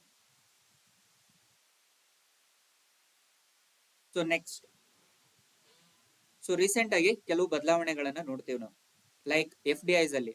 ಸೊ FDI ಅಂತಂದ್ರೆ ರೀಸೆಂಟ್ ಆಗಿ ಬದಲಾವಣೆಗಳನ್ನ ನೋಡ್ತೀವಿ. ಯಾವ ವರ್ಷದಲ್ಲಿ ಬದಲಾವಣೆಗಳನ್ನ ಕಾಣ್ತೀವಿ ಅಂತಂದ್ರೆ ಇಟ್ ವಾಸ್ ಇನ್ 2013, 2013ರಲ್ಲಿ ನಾವು ಕೆಲವು ಬದಲಾವಣೆಗಳನ್ನ ನೋಡ್ತೀವಿ. ಸೊ ಬದಲಾವಣೆಗಳನ್ನ ನೋಡೋದಾದ್ರೆ ಯಾರಿಗಾರು ಐಡಿಯಾ ಇದೆನಾ? The community members, live chat ಅಲ್ಲಿ ಇರೋರಿಗೆ ಏನಾದ್ರು ಐಡಿಯಾ ಇದೆನಾ? The changes which we made across the FDIs. Already ನೀವೆಲ್ಲ ಪ್ರಿಪೇರ್ ಆಗ್ತಿರ್ತೀರಿ, ಕ್ವಶನ್ ಆಲ್ರೆಡಿ ಕೇಳಿದಾನೆ, KSL ಆಗಿರ್ಬೋದು ಅಥವಾ ರೀಸೆಂಟ್ ಆಗಿ ನೀವು ಕೊಟ್ಟಿರುವಂತ ಎಕ್ಸಾಮ್ಗಳಲ್ಲಿ. ಸೊ ರೀಸೆಂಟ್ ಚೇಂಜಸ್ ಅನ್ನ ಏನ್ ನೋಡ್ತೀವಿ ನಾವು? ಇನ್ ದ ಇಯರ್ 2013 ಅಲ್ಲಿ the definition of FDI it has been changed. So definition ಏನು ಅಂತಂದ್ರೆ, ಯಾವುದೇ ಒಂದು ದೇಶ ಭಾರತದಲ್ಲಿ 10%ಕ್ಕಿಂತ ಹೆಚ್ಚಿನ ಹೂಡಿಕೆಗಳನ್ನು ಮಾಡಿದ್ದೇ ಆದಲ್ಲಿ ಅದನ್ನ ನಾವು FDIs ಅಂತ ಹೇಳಿ ಕರಿತೀವಿ. ಸೊ ಯಾವುದೇ ಒಂದು ದೇಶ 10%ಕ್ಕಿಂತ ಹೆಚ್ಚಿನ ಆದಾಯವನ್ನ ಹೂಡಿಕೆ ಮಾಡಿದ್ದೇ ಆದಲ್ಲಿ ಅದನ್ನ FDI ಅಂತ ಹೇಳಿ ಕರಿತೀವಿ. 10%ಕ್ಕಿಂತ ಕಡಿಮೆ ಷೇರುಗಳನ್ನ ಅದು ಕೊಂಡ್ಕೊಂಡಿದ್ದೇ ಆದಲ್ಲಿ ಅದನ್ನ ನಾವು FPI ಅಂತ ಹೇಳಿ ಕರಿತೀವಿ, ಫಾರಿನ್ ಪೋರ್ಟ್ಫೋಲಿಯೋ ಇನ್ವೆಸ್ಟ್ಮೆಂಟ್ ಅಂತ ಹೇಳಿ ನೋಡ್ತೀವಿ. So after 2013, if the share was more than 10%, then it is called as FDI. If the investors are investing around less than 10% ಅಂತ ಬಂದಾಗ it was known as FPI, or it is known as FII, foreign portfolio investment or the foreign institutional investment ಅಂತ ನೋಡ್ತೀವಿ ನಾವು. Next article, it was related to the Maharashtra's first electronic manufacturing cluster. So ಮಹಾರಾಷ್ಟ್ರದ ಮೊದಲ electronic ತಯಾರಿಕಾ ಘಟಕವನ್ನ ಇತ್ತೀಚೆಗೆ ನಾವು ಪುಣೆಯಲ್ಲಿ ಸ್ಥಾಪನೆಯನ್ನ ಮಾಡಿದ್ದೇವೆ. ಸೊ ಪುಣೆಯಲ್ಲಿ ದ ಗ್ರೀನ್ ಫೀಲ್ಡ್ ಎಲೆಕ್ಟ್ರಾನಿಕ್ ತಯಾರಿಕಾ ಘಟಕ ಸ್ಥಾಪಿಸಲು ಕೇಂದ್ರದ ಎಲೆಕ್ಟ್ರಾನಿಕ್ ಮತ್ತು ಮಾಹಿತಿ ತಂತ್ರಜ್ಞಾನ ಸಚಿವಾಲಯ ಅನುಮತಿ ನೀಡಿರುವಂತದನ್ನ ನೋಡ್ತೀವಿ. ಸೊ ಇಲ್ಲಿ ಮುಖ್ಯವಾಗಿ the union ministry of electronics and IT approved the green field electronic ಅಂತ ಕೇಳ್ತಾ ಇದ್ದಾನೆ. ಸೊ ಗ್ರೀನ್ ಫೀಲ್ಡ್ ಅಂದ್ರೆ ಏನಂತ ಗೊತ್ತಿರ್ಬೇಕು ನಮ್ಗೆ. ಸೊ ಇದರಲ್ಲಿ ಇನ್ನೊಂದು ಬ್ರೌನ್ ಫೀಲ್ಡ್ ಅಂತ ಬರುತ್ತೆ. ಸೊ ಅವುಗಳ ಬಗ್ಗೆ ನಾವು ತಿಳಿದುಕೊಳ್ಳುವಂತದ್ದು ಅತ್ಯವಶ್ಯಕವಾಗುತ್ತೆ. So the which is recent ಆಗಿ ಮಹಾರಾಷ್ಟ್ರ ಅಕ್ಸೆಪ್ಟ್ ಮಾಡಿರುವಂತದ್ದು the electronic manufacturing cluster. So ನೇರವಾಗಿ EMC ಅಬ್ರಿವಿಯೇಷನ್ ಅನ್ನು ಕೇಳ್ತಿರ್ತಾನೆ. ಸೊ ಗೊತ್ತಿರಲಿ. So EMC is nothing but electronic manufacturing cluster, ಅಂದ್ರೆ where they company wants to manufacture electronic goods and services in the Maharashtra state. So ಇತ್ತೀಚೆಗೆ ಪ್ರಶ್ನೆ ಪತ್ರಿಕೆಯಲ್ಲಿ ಇರುವಂತದ್ದು. ಸೊ ಇದರ ಮುಂಚಿತವಾಗಿ ಮಹಾರಾಷ್ಟ್ರಕ್ಕಿಂತ ಮುಂಚಿತವಾಗಿ ಕೆಲವು ರಾಜ್ಯಗಳು ಸಹ ಇದನ್ನ ಒಪ್ಕೊಂಡಿರುವಂತದನ್ನ ನೋಡ್ತೀವಿ ನಾವು. So EMC green field was accepted by Uttar Pradesh, Andhra Pradesh and Tamil Nadu. So recently ಕರ್ನಾಟಕನೂ ಸಹ green field electronic manufacturing cluster ಅನ್ನು ಒಪ್ಕೊಂಡಿರುವಂತದ್ದು ರಾಜ್ಯಗಳಾಗಿದ್ದಾವೆ. ಸೊ ಒಟ್ಟಾರೆಯಾಗಿ ಮಹಾರಾಷ್ಟ್ರವನ್ನ ಸೇರಿದ್ದೇ ಆದಲ್ಲಿ ಒಟ್ಟು 5 ರಾಜ್ಯಗಳು ಇದಕ್ಕೆ ತಮ್ಮ ಅನುಮತಿಯನ್ನು ಕೊಟ್ಟಿರುವಂತದ್ದನ್ನ ನಾವು ಕಾಣ್ತೇವೆ. So this will be the state's first EMC ಅಂತ ಹೇಳ್ತಾ ಇದ್ದಾನೆ. ಸೊ ಮಹಾರಾಷ್ಟ್ರ ರಾಜ್ಯದ ಮೊದಲ green field electronic manufacturing cluster ಅಂತ ಹೇಳ್ತಾ ಇದ್ದಾನೆ, which was costing around some 492 crores. So ಇಲ್ಲಿ ನಮಗೆ EMCs, it will provide the necessary facilities and amenities for the manufacturing electronic products like mobile phones and cables. So ಇಲ್ಲಿ recent ಆಗಿ ನಮಗೆ ಒಂದು ಪ್ರಶ್ನೆಯನ್ನು ಸಹ ನಾವು ನೋಡಬಹುದು. ಸೊ ಆಲ್ರೆಡಿ ಇದು PC ಅಲ್ಲಿ ಕೇಳಿರುವಂತ ಪ್ರಶ್ನೆಯನ್ನ ಅಥವಾ 2019 ಅಲ್ಲಿ FDC ಅಲ್ಲಿ ಕೇಳಿರುವಂತ ಪ್ರಶ್ನೆ. ಸೊ ಇಲ್ಲಿ ಇತ್ತೀಚೆಗೆ ಯಾವ ದೇಶದಿಂದ ನಾವು ಅತಿ ಹೆಚ್ಚು ಎಲೆಕ್ಟ್ರಾನಿಕ್ ಗೂಡ್ಸ್ ಗಳನ್ನ ಇಂಪೋರ್ಟ್ ಮಾಡ್ಕೊಳ್ತೀವಿ ಅಂತ ಕೇಳಿದಾನೆ. Any answers?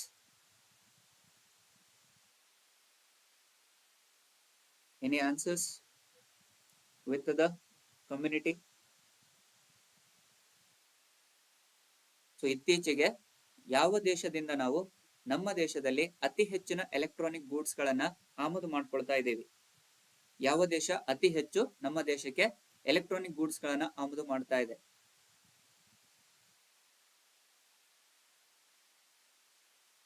Any answers?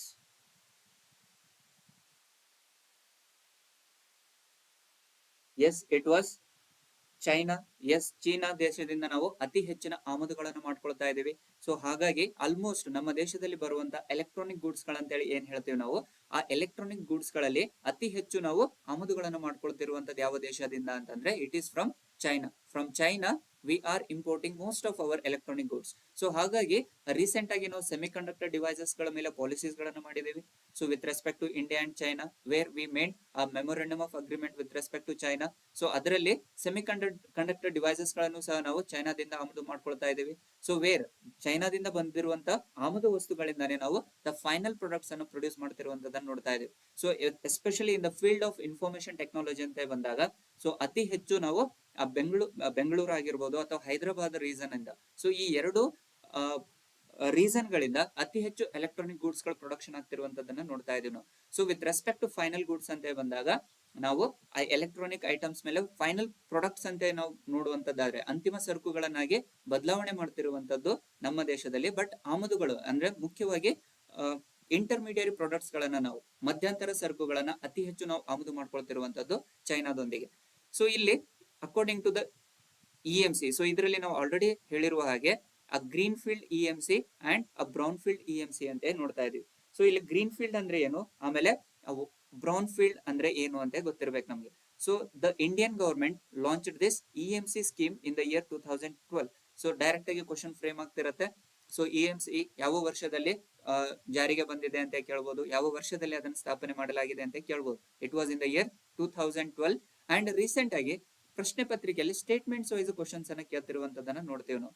So statements wise ಅಂತ ಬಂದಾಗ, ಇಲ್ಲಿ ಯಾವ ಸಚಿವಾಲಯದ ಅಡಿಯಲ್ಲಿ ಅದು ಕಾರ್ಯನಿರ್ವಹಣೆ ಮಾಡ್ತಾ ಇದೆ ಅನ್ನುವಂಥದ್ದು ಒಂದು ಸ್ಟೇಟ್ಮೆಂಟ್ ಕೇಳ್ತಿರ್ತಾನೆ. So especially with respect to ಇಎಂಸಿನೇ ಪ್ರಶ್ನೆಯನ್ನ ಅವನು ಕೇಳಬಹುದು. Which was the scheme was started or launched in 2012. ಅದು ಫಸ್ಟ್ ಸ್ಟೇಟ್ಮೆಂಟ್ ಇರುತ್ತೆ. Second statement which it was under the ministry of electronics and IT ಅಂತ ಹೇಳ್ತಿರ್ತಾನೆ. The EMC or the scheme was launched under the ministry of electronics and IT ಅಂತ ಹೇಳ್ತಿರ್ತಾನೆ. So ಇಲ್ಲಿ ಅದು ಸಹ statement correct ಆಗಿರುತ್ತೆ. Usually ಇತ್ತೀಚಿನ ದಿನಮಾನಗಳಲ್ಲಿ ಪ್ರಶ್ನೆ ಪತ್ರಿಕೆಗಳು ಸ್ಟೇಟ್ಮೆಂಟ್ಸ್ ಮೂಲಕ ಇರುವಂತದನ್ನ ನೋಡ್ತೇವೆ. ಸೊ ಹಾಗಾಗಿ ಯಾವ ಸಚಿವಾಲಯದಲ್ಲಿ ಇರುತ್ತೆ ಅನ್ನುವಂಥದ್ದು ನಮಗೆ ಗೊತ್ತಿರಬೇಕು. So the EMC, the electronic manufacturing cluster, which it was functions under the Ministry of Electronics and Information Technology, which it will give a financial grant or assistance for these clusters. So these manufacturing sector. So ಇಲ್ಲಿ electronic items ಗಳನ್ನ ಉತ್ಪಾದನೆ ಮಾಡಲಿಕ್ಕೆ, ಉತ್ಪನ್ನಗಳನ್ನ ಹೆಚ್ಚು ಮಾಡಲಿಕ್ಕೆ ಇಲ್ಲಿ ನಮಗೆ ಕೆಲವೊಂದಿಷ್ಟು ಗ್ರಾಂಟ್ಸ್ ಗಳನ್ನ ಕೊಡ್ತಾ ಇದೆ. ಅಂದ್ರೆ ಕೆಲವು ಅನುದಾನಗಳನ್ನ ಸರ್ಕಾರ ಇಲ್ಲಿ ನೀಡ್ತಾ ಇದೆ.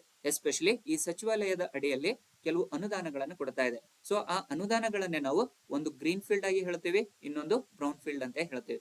ಸೊ ಗ್ರೀನ್ ಫೀಲ್ಡ್ ಪ್ರಾಜೆಕ್ಟ್ಸ್ ಅಂತ ಹೇಳಿ ಬಂದಾಗ, ಸೊ ಗ್ರೀನ್ ಫೀಲ್ಡ್ ಅಂತ ಬಂದಾಗ ಯಾವುದೇ ಒಂದು ಕಂಪನಿ ನಮ್ಮ ದೇಶದಲ್ಲಿ ಬಂದು ಹೊಸದಾಗಿ ಕನ್ಸ್ಟ್ರಕ್ಷನ್ ಮಾಡ್ತಾ ಇದೆ ಅಂದ್ರೆ, ಮ್ಯಾನುಫ್ಯಾಕ್ಚರ್ ಅನ್ನ ಎಸ್ಟಾಬ್ಲಿಷ್ ಮಾಡ್ತಾ ಇದೆ ಅಂತಂದ್ರೆ, ಅಂದ್ರೆ where a parent company already ಅಸ್ತಿತ್ವದಲ್ಲಿರುವಂತಹ ಕಂಪನಿಗಳು ಬಂದು ಇಲ್ಲಿ ನಮ್ಮ ದೇಶಕ್ಕೆ ಬಂದು ಅದರ ಮ್ಯಾನುಫ್ಯಾಕ್ಚರಿಂಗ್ ಸೆಕ್ಟರ್ ಅನ್ನ ಓಪನ್ ಮಾಡ್ತಾ ಇದ್ದಾವೆ ಅಂತಂದ್ರೆ, ಹೊಸ ಮ್ಯಾನುಫ್ಯಾಕ್ಚರಿಂಗ್ ಸೆಕ್ಟರ್ ಅನ್ನ ಇಲ್ಲಿ ಸ್ಥಾಪನೆ ಮಾಡ್ತಾ ಇದ್ದಾವೆ ಅಂತಂದ್ರೆ, ಅದನ್ನ ನಾವು ಗ್ರೀನ್ ಫೀಲ್ಡ್ ಪ್ರಾಜೆಕ್ಟ್ಸ್ ಅಂತ ಹೇಳ್ತಾ ಇದೀವಿ. ಯಾವುದೇ ಒಂದು ಕಂಪನಿ ತನ್ನ ಹೆಸರು ಮೇಲೆ ನಮ್ಮ ದೇಶಕ್ಕೆ ಬಂದು ಕನ್ಸ್ಟ್ರಕ್ಷನ್ ಅನ್ನು ಮಾಡ್ತಾ ಇದೆ ಅಂತಂದ್ರೆ ಅದನ್ನ ನಾವು ನ್ಯೂ ಕಂಪನಿ ಅಂತ ಹೇಳ್ತಾ ಇದೀವಿ. ಸೆಕೆಂಡ್ ಒನ್ ಬ್ರೌನ್ ಫೀಲ್ಡ್ ಅಂತ ಹೇಳಿ ಬಂದಾಗ, ಬ್ರೌನ್ ಫೀಲ್ಡ್ ಪ್ರಾಜೆಕ್ಟ್ಸ್ ಅಂತ ಬಂದಾಗ ಅದು ಆಲ್ರೆಡಿ ಅಸ್ತಿತ್ವದಲ್ಲಿರುವಂತದ್ದು. ಸೊ ಬ್ರೌನ್ ಫೀಲ್ಡ್ ಅಂತ ಬಂದಾಗ ಆಲ್ರೆಡಿ ಅಸ್ತಿತ್ವದಲ್ಲಿರುತ್ತೆ. ಅಸ್ತಿತ್ವದಲ್ಲಿರುವಂತ ಕಂಪನಿಯನ್ನ ಲೀಸಿಗೆ ತಗೊಂಡು ಅಥವಾ ಅದನ್ನ ಪರ್ಚೇಸ್ ಮಾಡಿಕೊಂಡು ಅದನ್ನ ಮ್ಯಾನುಫ್ಯಾಕ್ಚರ್ ಮಾಡುವಂತದನ್ನ ಬ್ರೌನ್ ಫೀಲ್ಡ್ ಅಂತ ಕರಿತೀವಿ. ಸೊ ಇದರ ಅಡಿಯಲ್ಲಿನೇ ಫಾರ್ ಗ್ರೀನ್ ಫೀಲ್ಡ್ ಪ್ರಾಜೆಕ್ಟ್ಸ್ ಗೆ ಸರಿಸುಮಾರು 50% up to 50% in case of greenfield project will be invested or assisted by the ministry, and for the brownfield ಗೆ 75% will be assisted by the ministry. So already ಅಸ್ತಿತ್ವದಲ್ಲಿರುವಂತ ಕಂಪನಿಗಳನ್ನ ಮಾರಾಟ ಮಾಡಿ ಅದರಲ್ಲಿ ಉತ್ಪಾದನೆ ಮಾಡ್ತಿರುವಂತಹ ಕಂಪನಿಗಳಿಗೆ brown field ಅಂತ ಹೇಳಿ ಕರಿತೀವಿ. ಅದರಲ್ಲಿ ಸರಿಸುಮಾರು 75% ಅನುದಾನವನ್ನ ನೀಡ್ತಾ ಇದೆ. ಅದೇ ರೀತಿ ಗ್ರೀನ್ ಫೀಲ್ಡ್ ಅಂತ ಬಂದಾಗ ಹೊಸ ಕಂಪನಿಗಳನ್ನ ಅಥವಾ ಹೊಸ ಕೈಗಾರಿಕಾ ಘಟಕಗಳನ್ನ ಸ್ಥಾಪನೆ ಮಾಡ್ಲಿಕ್ಕೆ ಸಚಿವಾಲಯದಿಂದ 50% ಅನುದಾನಗಳನ್ನ ನೀಡ್ತಿರುವಂತದನ್ನ ನೋಡ್ತೀವಿ. Next article, it was related to a national bioenergy programme, ರಾಷ್ಟ್ರೀಯ ಜೈವಿಕ ಶಕ್ತಿ ಕಾರ್ಯಕ್ರಮ ಅಂತೇಳಿ ನೋಡ್ತೀವಿ ನಾವು. ಸೊ ಇತ್ತೀಚೆಗೆ ಹೊಸ ಹಾಗೂ ನವೀಕರಿಸಬಹುದಾದ ಇಂಧನ ಸಚಿವಾಲಯವು 2025 ಮತ್ತೆ 2026 ಅವಧಿಗೆ ರಾಷ್ಟ್ರೀಯ ಜೈವಿಕ ಶಕ್ತಿಯ ಕಾರ್ಯಕ್ರಮವನ್ನ ಘೋಷಣೆ ಮಾಡಿರುವಂತದನ್ನ ನೋಡ್ತೇವೆ. ಸೊ ಇಲ್ಲಿ ರಾಷ್ಟ್ರೀಯ ಜೈವಿಕ ಶಕ್ತಿ ಕಾರ್ಯಕ್ರಮ ಜಾರಿಗೆ ಬಂದಂತ ವರ್ಷ ಯಾವುದು? Any answers? ರೀಸೆಂಟ್ಲಿ ನಾವು ಇಂಟ್ರೊಡ್ಯೂಸ್ ಮಾಡಿದೀವಿ, national bioenergy programme has been initiated in which year? ಯಾವ ವರ್ಷದಲ್ಲಿ ಇದನ್ನ ನಾವು ಜಾರಿಗೆ ತಂದಿದ್ದೀವಿ. ಆಮೇಲೆ ಎಷ್ಟು ವರ್ಷದವರೆಗೆ ಇದು ಜಾರಿಯಲ್ಲಿ ಇರುತ್ತೆ. ಸೊ ಟಿಲ್ 2025-26 ಅಂತ ಹೇಳ್ತಾ ಇದ್ದಾನೆ. ಆದರೆ ಎಷ್ಟು ವರ್ಷದವರೆಗೆ? ಯಾವ ವರ್ಷದಲ್ಲಿ ಇದನ್ನ ನಾವು ಈ ಕಾರ್ಯಕ್ರಮವನ್ನ ಜಾರಿಗೆ ತಂದಿದ್ದೇವೆ? Any answers friends?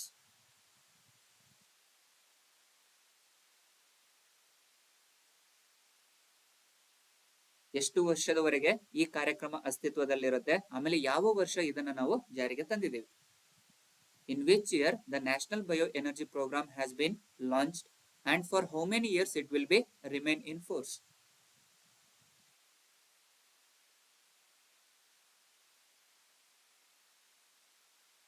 Yes, ಸ್ನೇಹಿತರೆ, any answers?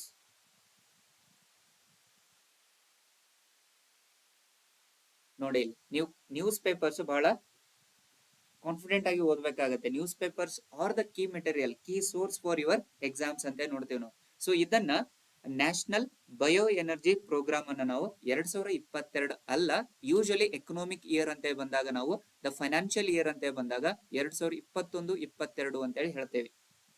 ಕ್ಲಿಯರ್ ಇದೆನಾ ಬಸವರಾಜ್ ಅವರೇ?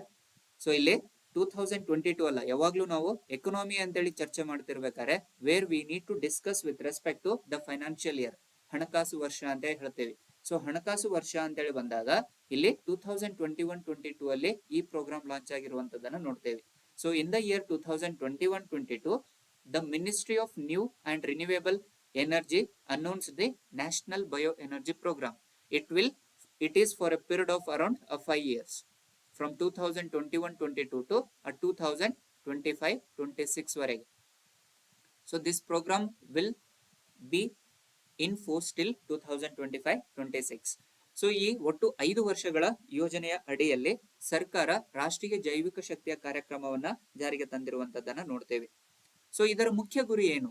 The aim of this National Bioenergy Program is to promote the bioenergy usage and to create an investor friendly ecosystem based on the circular economy.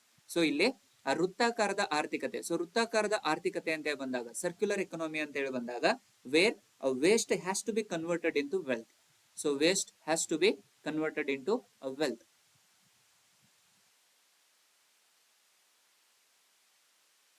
So ಇಲ್ಲಿ waste ಇಂದ, so ಇದು waste ಅಂತೇಳಿ ಬಂದಾಗ crop waste ಆಗಿರ್ಬೋದು, ಅಥವಾ animal waste ಆಗಿರ್ಬೋದು, garden waste ಆಗಿರ್ಬೋದು, or kitchen waste ಆಗಿರ್ಬೋದು, ಆರ್ ದ ಮಾರ್ಕೆಟ್ ವೇಸ್ಟ್ ಆಗಿರ್ಬೋದು.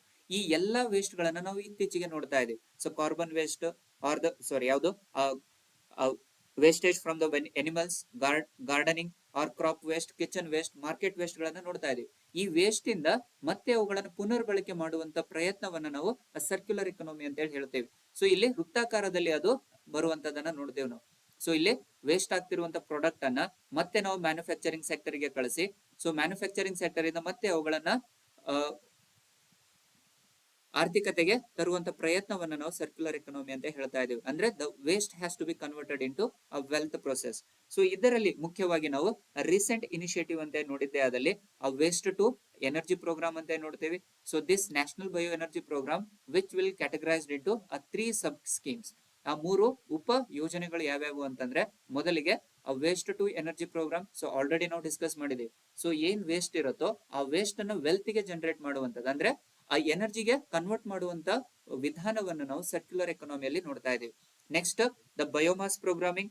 ಸೊ ಬಯೋಮಾಸ್ ಪ್ರೋಗ್ರಾಮ್ ಮತ್ತೆ ಬಯೋಗ್ಯಾಸ್ ಪ್ರೋಗ್ರಾಮ್ಸ್. ಸೊ ರೀಸೆಂಟ್ಲಿ ನಾವು ಎಕನಾಮಿಕ್ ಸರ್ವೆ ಆರ್ ಬಜೆಟ್ ಅನ್ನ ನೋಡಿದ್ದೇ ಆದಲ್ಲಿ ಅಲ್ಲಿ ನಮ್ಗೆ ಆ ಗೋಬರ್ಧನ್ ಯೋಜನೆ ಅಂತೇಳಿ ನೋಡ್ತೀವಿ ನಾವು. If you are aware about this Gobardhan. So Gobardhan ಅಂದ್ರೆ ಯಾರು ಹೇಳ್ತೀರಾ? Any answers? So what do you mean by the Gobardhan? Or ಯಾವ ವರ್ಷದಲ್ಲಿ ಈ ಗೋಬರ್ಧನ್ ಯೋಜನೆಯನ್ನ ಜಾರಿಗೆ ತರಲಾಯಿತು? ಸೊ ಇತ್ತೀಚೆಗೆ ಕೇಂದ್ರ ಸರ್ಕಾರ ಆ ಗೋಬರ್ಧನ್ ಯೋಜನೆಯನ್ನ ಜಾರಿಗೆ ತರುತ್ತೆ. ಅದು ಯಾವ ವರ್ಷದಲ್ಲಿ? In which year the Gobardhan project has been initiated?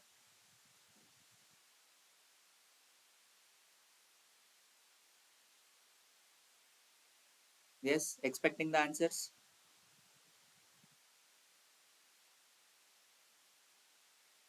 S, ಇದನ್ನ ಆಲ್ರೆಡಿ ಪ್ರಶ್ನೆಯಾಗಿ ಕೇಳಿದಾನೆ. ಸೊ ಈ ಯೋಜನೆಯನ್ನ, ಗೋಬರ್ಧನ್ ಯೋಜನೆ ಯಾವ ವರ್ಷದಲ್ಲಿ? ಸಾರಿ, 2021-22 ಅಲ್ಲ. ಎಕನಾಮಿಕ್ ಸರ್ವೆ ಆಫ್ 2021-22 ಅಲ್ಲಿ ಇದ್ರ ಬಗ್ಗೆ ಇತ್ತು. ಆದ್ರೆ ಗೋಬರ್ಧನ್ ಯೋಜನೆ ಯಾವ ವರ್ಷದಲ್ಲಿ ಜಾರಿಗೆ ಬಂದಿದೆ ಅಂತ ಕೇಳ್ತಾ ಇದ್ದೇನೆ.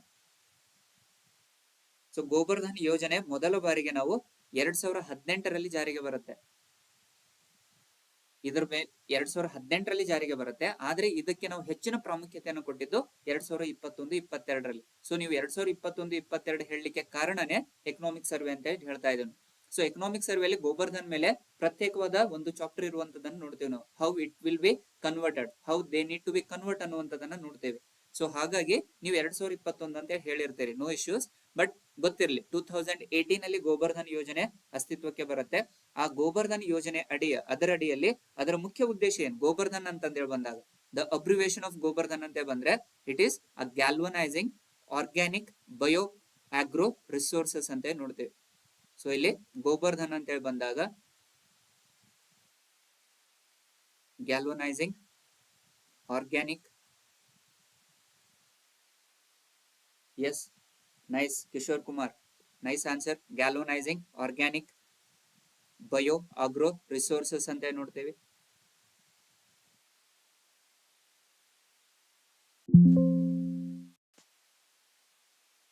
ಸಾರಿ, ಜಸ್ಟ್ ಎ ಮಿನಿಟ್. ಸೊ ಇದರಲ್ಲಿ ನಾವು ಡಿಸ್ಕಸ್ ಮಾಡ್ತಾ ಇರುವಂತದ್ದು ಗೋಬರ್ಧನ್, ಕರೆಕ್ಟಾ? So Gobardhan is abbreviated as a galvanizing organic bio agro resource which is linked to. So ಈಗ ಇನ್ನೊಂದು ಪ್ರಶ್ನೆಯನ್ನು ನೋಡಿ.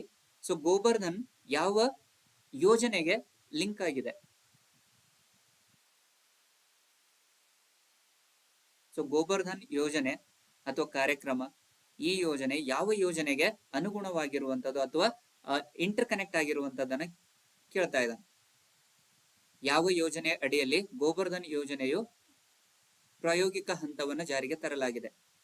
ಕನೆಕ್ಟ್ ಆಗ್ತಿರುವಂತ ಯೋಜನೆ ಯಾವುದು? Which is the scheme that was interlinked to a Gobardhan ಯೋಜನೆ?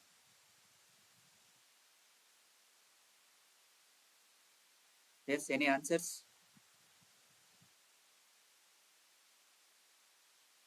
ಯಾವ ಯೋಜನೆಗೆ ಅನುಗುಣವಾಗಿದೆ, ಲಿಂಕ್ ಆಗಿದೆ ಅಂತ ಹೇಳ್ತಾ ಇದ್ದೇವೆ. ಗೋಬರ್ಧನ್ ಯೋಜನೆಗೆ ಒಂದು ನಿರ್ದಿಷ್ಟವಾದ ಯೋಜನೆಯನ್ನ ನಾವು ಅನುಗುಣವಾಗಿ, ಅದಕ್ಕೆ ಆ ಯೋಜನೆಯ ಅನುಗುಣವಾಗಿ ಗೋಬರ್ಧನ್ ಯೋಜನೆಯನ್ನ ಜಾರಿಗೆ ತರ್ತೇವೆ. ಸೊ ಯಾವ ಯೋಜನೆಗೆ ಅದು ಇಂಟರ್ ಕನೆಕ್ಟ್ ಆಗಿದೆ? ಓಕೆ, ಯಾವ ಸಚಿವಾಲಯದ ಅಡಿಯಲ್ಲಿ ಇದು ಕಾರ್ಯರೂಪಕ್ಕೆ ಬರುತ್ತೆ? Any answers? ಗೋಬರ್ಧನ್ ಯೋಜನೆ ಯಾವ ಸಚಿವಾಲಯದ ಅಡಿಯಲ್ಲಿ ಬರುತ್ತೆ? Yes, it was very nice answer Kishore. Swachh Bharat mission. But Swachh Bharat scheme ಅಂದ್ರೆ ಅಷ್ಟೇ ಅಲ್ವಲ್ಲ, ಸ್ವಚ್ಛ ಭಾರತ್ ಅಲ್ಲಿ ಎರಡು ರೀತಿಯಾದ ಯೋಜನೆಗಳಿದಾವೆ. ಸ್ವಚ್ಛ ಭಾರತ್ ರೂರಲ್ ಮತ್ತೆ ಸ್ವಚ್ಛ ಭಾರತ್ ಅರ್ಬನ್ ಅಂತ ನೋಡ್ತೇವೆ ನಾವು. The Swachh Bharat rural which is nothing but ಗ್ರಾಮೀಣ ಪ್ರದೇಶಗಳಿಗೆ ಸ್ವಚ್ಛ ಭಾರತ್ ಅಭಿಯಾನ. ಅದೇ ರೀತಿ ದ ನಗರ ಪ್ರದೇಶಗಳಿಗೂ ಸಹ ಸ್ವಚ್ಛ ಭಾರತ್ ಮಿಷನ್ ಅಂತ ನೋಡ್ತೇವೆ. ಸೊ ಅದರೊಳಗಡೆ ಯಾವ್ದ್ರಲ್ಲಿ ಬರುತ್ತೆ? No, not agriculture ministry. Yes, it was a ministry of Jal Shakti. So ministry of Jala Shakti ಅಡಿಯಲ್ಲಿ,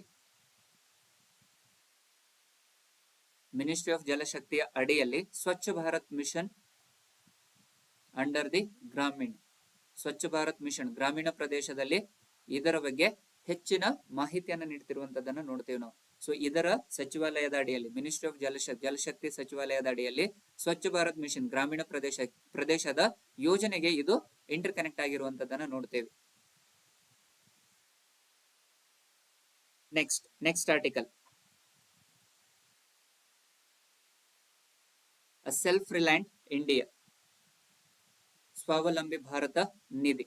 ಸೊ ಭಾರತ ಸರ್ಕಾರ ಇತ್ತೀಚೆಗೆ 10,000 ಕೋಟಿ ರೂಪಾಯಿ ನಿಧಿಯನ್ನ ಸ್ವಾವಲಂಬಿ ಭಾರತ ಯೋಜನೆಗಾಗಿ ಮೀಸಲಿಟ್ಟಿರುವಂತದ್ದು ಗಮನಾರ್ಹ ವಿಷಯ. ಸೊ ಇತ್ತೀಚಿನ ವರದಿಗಳನ್ನ ನೋಡಿದ್ದೆ ಆದಲ್ಲಿ, ಸೊ ಸ್ವಾವಲಂಬಿ ಅಂತೇಳಿ ಬಂದಾಗ the self ರಿಲಯಂಟ್ which is also on part of a 5-year plan.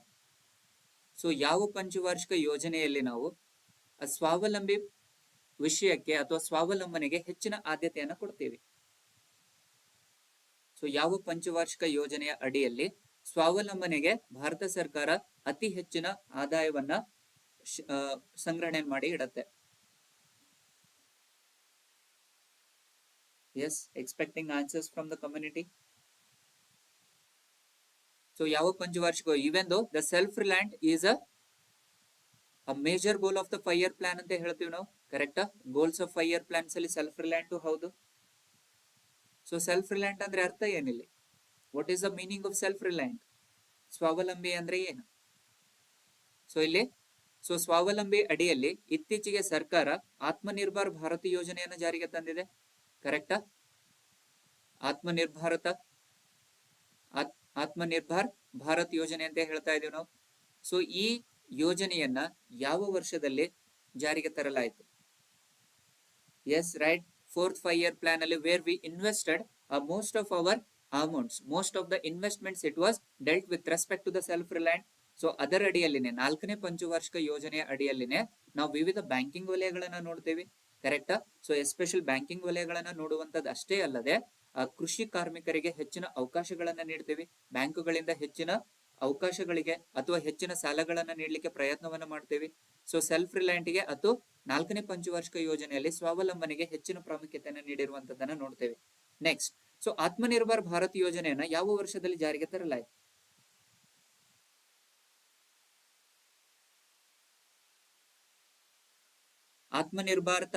Atmanirbhar Bharat ಯೋಜನೆಯನ್ನ ಇತ್ತೀಚೆಗೆ ಕೇಂದ್ರ ಸರ್ಕಾರ ಜಾರಿಗೆ ತಂದಿದೆ. ಸೊ ಅದು ಯಾವ ವರ್ಷದಲ್ಲಿ ಆತ್ಮನಿರ್ಭರ್ ಭಾರತ ಯೋಜನೆಯನ್ನ ಜಾರಿಗೆ ತಂದಿದ್ದೀವಿ ನಾವು? ಸೊ ಆಲ್ರೆಡಿ ನಾವು ಕೋವಿಡ್ ಅನ್ನ ದಾಟ್ಕೊಂಡ್ ಬಂದಿದ್ದೀವಿ. The Covid era has been already completed.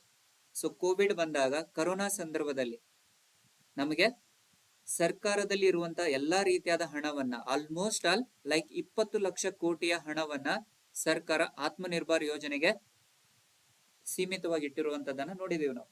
So ಅದು ಯಾವ ವರ್ಷದಲ್ಲಿ ಈ ಆತ್ಮನಿರ್ಭರ್ ಭಾರತ್ ಯೋಜನೆಯನ್ನ ಜಾರಿಗೆ ತರಲಾಯಿತು? Yes, it was correct, in the year 2020. 2020ರಲ್ಲಿ ಆತ್ಮನಿರ್ಭರ್ ಭಾರತ್ ಯೋಜನೆ ಅಡಿಯಲ್ಲಿ ಕೇಂದ್ರ ಸರ್ಕಾರ ಸರಿಸುಮಾರು 20 ಲಕ್ಷ ಕೋಟಿಯಷ್ಟು ಹಣವನ್ನ ಸೀಮಿತವಾಗಿ ಇಟ್ಟಿರುವಂತದನ್ನ ನೋಡ್ತೇವೆ. So it was in the year 2020. So 2020ರಲ್ಲಿ ಮೊದಲ ಬಾರಿಗೆ ಆತ್ಮನಿರ್ಭರ್ ಯೋಜನೆಯನ್ನ ಜಾರಿಗೆ ತರ್ತೀವಿ. It was continued, it was on long term process. ಯಾಕಂದ್ರೆ ಯಾವ ದೇಶನೂ ಸಹ ಸೆಲ್ಫ್ ರಿಲಯಂಟ್ ಆಗ್ಲಿಕ್ಕೆ ಸಾಧ್ಯ ಇಲ್ಲ. ಈಗಿನ ದಿನಮಾನಗಳನ್ನ ನೋಡಿದ್ದೇ ಆದಲ್ಲಿ, ಸಮಾಜವನ್ನ ನೋಡಿದ್ದೇ ಆದಲ್ಲಿ, ಇತ್ತೀಚಿನ ನಾವು ಟ್ರೇಡ್ಸ್ ಅನ್ನು ನೋಡಿದ್ದೇ ಆದಲ್ಲಿ, ವ್ಯಾಪಾರವನ್ನ ನೋಡಿದ್ದೇ ಆದಲ್ಲಿ, ಯಾವ ಒಂದು ದೇಶನೂ ಸಹ ಸ್ವಾವಲಂಬಿ ಆಗ್ಲಿಕ್ಕೆ ಸಾಧ್ಯನೇ ಇಲ್ಲ. ಸೊ ಹಾಗಾಗಿ one are the other way ನಾವು ಒಂದು ದೇಶ ಇನ್ನೊಂದು ದೇಶಕ್ಕೆ ಅವಲಂಬನೆ ಆಗಿರ್ಲೇಬೇಕಾಗತ್ತೆ. ಸೊ ಹಾಗಾಗಿ ಆ ಪ್ರೊಸೆಸ್ ಕಂಟಿನ್ಯೂ ಆಗ್ತಾ ಇರತ್ತೆ. ಸೊ ಪ್ರತಿ ವರ್ಷನೂ ಆತ್ಮನಿರ್ಭರ್ ಭಾರತ್ ಯೋಜನೆಗೆ ಸರ್ಕಾರ ಇಂತಿಷ್ಟು ಹಣವನ್ನ ಸೀಮಿತವಾಗಿ ಇಟ್ಟಿರತ್ತೆ. ಆದ್ರೆ ಆತ್ಮನಿರ್ಭರ್ ಭಾರತ ಯೋಜನೆ ಜಾರಿಗೆ ಬಂದಿದ್ದು 2020ರಲ್ಲಿ. ಸೊ ಈ ಕ್ವಶನ್ ಆಲ್ರೆಡಿ ಕೇಳಿದಾನೆ, ಮುಂದೆನೂ ಕೇಳಬಹುದು. ಸೊ 2020ರಲ್ಲಿ ಸರಿಸುಮಾರು ಕೇಂದ್ರ ಸರ್ಕಾರ 20 ಲಕ್ಷ ಹಣವನ್ನ ಆತ್ಮನಿರ್ಭರ್ ಭಾರತ್ ಯೋಜನೆಗೆ ವೆಚ್ಚ ಮಾಡಿರುವಂತದನ್ನ ನಾವು ಕಾಣ್ತೇವೆ. So coming to the article. So self reliant ಅಂತ ಬಂದಾಗ, where we need to be very self reliant, ಅಂದ್ರೆ ಸ್ವಾವಲಂಬಿ ಭಾರತ ಅಂತಂದ್ರೆ ಅರ್ಥ ನಮ್ಮ ಭಾರತ ದೇಶದ ಎಲ್ಲಾ ಅವಶ್ಯಕತೆಗಳನ್ನ, ಪ್ರತಿಯೊಂದು ಸರಕು ಮತ್ತು ಸೇವೆಗಳನ್ನ ನಮ್ಮ ದೇಶದಲ್ಲಿನೇ ಉತ್ಪಾದನೆ ಮಾಡುವಂತದನ್ನ ನಾವು ಸ್ವಾವಲಂಬನೆ ಅಂತ ಹೇಳಿ ಕರಿತೇವೆ. The self ರಿಲಯಂಟ್ is nothing but all the goods and services which they have to be produced within the territory of the country and that has to be used by the citizens. So again, a country should not depend on the other countries. ಒಂದು ದೇಶ ಇನ್ನೊಂದು ದೇಶದ ಸಹಾಯ ಇಲ್ಲದೆ ಎಲ್ಲ ಉತ್ಪನ್ನಗಳನ್ನ ನಮ್ಮ ದೇಶದಲ್ಲಿನೇ ಉತ್ಪಾದನೆಯನ್ನ ಮಾಡಿ ಅವುಗಳನ್ನ ನಾವು ಬಳಕೆ ಮಾಡಿಕೊಳ್ಳುವಂತದನ್ನ ನಾವು ಸ್ವಾವಲಂಬಿ ಅಂತ ಹೇಳಿ ಕರಿತೀವಿ, ಸೆಲ್ಫ್ ರಿಲಯಂಟ್ ಅಂತ ಕರಿತೀವಿ. So recently the Indian government which has invested around 10,000 crore rupees for this self-reliant India fund. So ಇದರ ಅಡಿಯಲ್ಲಿ ಪ್ರತಿ ವರ್ಷ ಸುಮಾರು 5,000 ಕೋಟಿ ರೂಪಾಯಿ ನಿಧಿಯನ್ನು ಭಾರತ ಸರ್ಕಾರ ಸ್ವಾವಲಂಬಿ ಭಾರತ ಯೋಜನೆಗೆ ಬಳಸಲು ನಿರ್ಧಾರ ಮಾಡಿರುವಂತದ್ದು. ಅದೇ ರೀತಿಯಲ್ಲಿ ಎಸ್ಪೆಷಲಿ ಇದರಲ್ಲಿ ಸ್ವಾವಲಂಬಿ ಭಾರತ ನಿಧಿ ಅಡಿಯಲ್ಲಿ ಒಟ್ಟು ನಮಗೆ 2 ಉಪವಿಧಿಗಳನ್ನ ನೋಡ್ತೀವಿ ನಾವು, ಅಥವಾ ಉಪನಿಧಿಗಳನ್ನ ನೋಡ್ತೀವಿ. ಒಂದು ತಾಯಿ ನಿಧಿ ಅಂತ ಹೇಳಿ ಹೇಳ್ತೀವಿ, ಇನ್ನೊಂದು ಪುತ್ರಿ ನಿಧಿ ಅಂತ ಹೇಳಿ ಹೇಳ್ತೀವಿ ನಾವು. The one was this self-reliant India fund operates via the mother fund and the another one is a daughter fund. So which are nothing but the fund of funds ante kelta ide. So which is nothing but a fund of funds in which, so idralli mother fund andre enu, amele daughter fund andre enante ಗೊತ್ತಿರಬೇಕು ನಮಗೆ. So as this as self-reliant was a SEBI registered category to alternative invest fund ಅಂತ ಹೇಳ್ತಾ ಇದೀವಿ. It is an alternative investment fund. So ಕೆಲವೊಂದು SEBI registered ಆಗಿರುವಂತ ಕಂಪನಿಗಳೇನಿದಾವೆ ಅಥವಾ ಕೈಗಾರಿಕಾ ಘಟಕಗಳೇನಿದಾವೆ ಅವುಗಳು ಕೆಲವು ಪ್ರತಿಶತದಷ್ಟು ಹಣವನ್ನ ಅನುದಾನವಾಗಿ ನೀಡ್ತಾ ಇದಾವೆ. ಅದೇ ರೀತಿ ಸೆಬಿ ರಿಜಿಸ್ಟರ್ಡ್ ಸೆಬಿ ಇಟ್ ಅಂದ್ರೆ ಗವರ್ಮೆಂಟ್ ಇಟ್ ಕೆಲವು ಹಣವನ್ನ ಸೀಮಿತವಾಗಿರುವಂತದನ್ನ ನೋಡ್ತೀವಿ ನಾವು. ಸೊ ಇದರಲ್ಲಿ ದ ಮದರ್ ಫಂಡ್ ಅಂತ ಅಂದ್ರೆ ಏನು, ದ ಡಾಟರ್ ಫಂಡ್ ಅಂದ್ರೆ ಏನು ಅಂತ ಹೇಳಿ ಗೊತ್ತಿರಬೇಕು ನಮ್ಗೆ. The mother fund is nothing but where the SEBI fund that invests up to 20% of the overall corpus. So ಇಲ್ಲಿ ಭಾರತ ದೇಶ ಸ್ವಾವಲಂಬಿ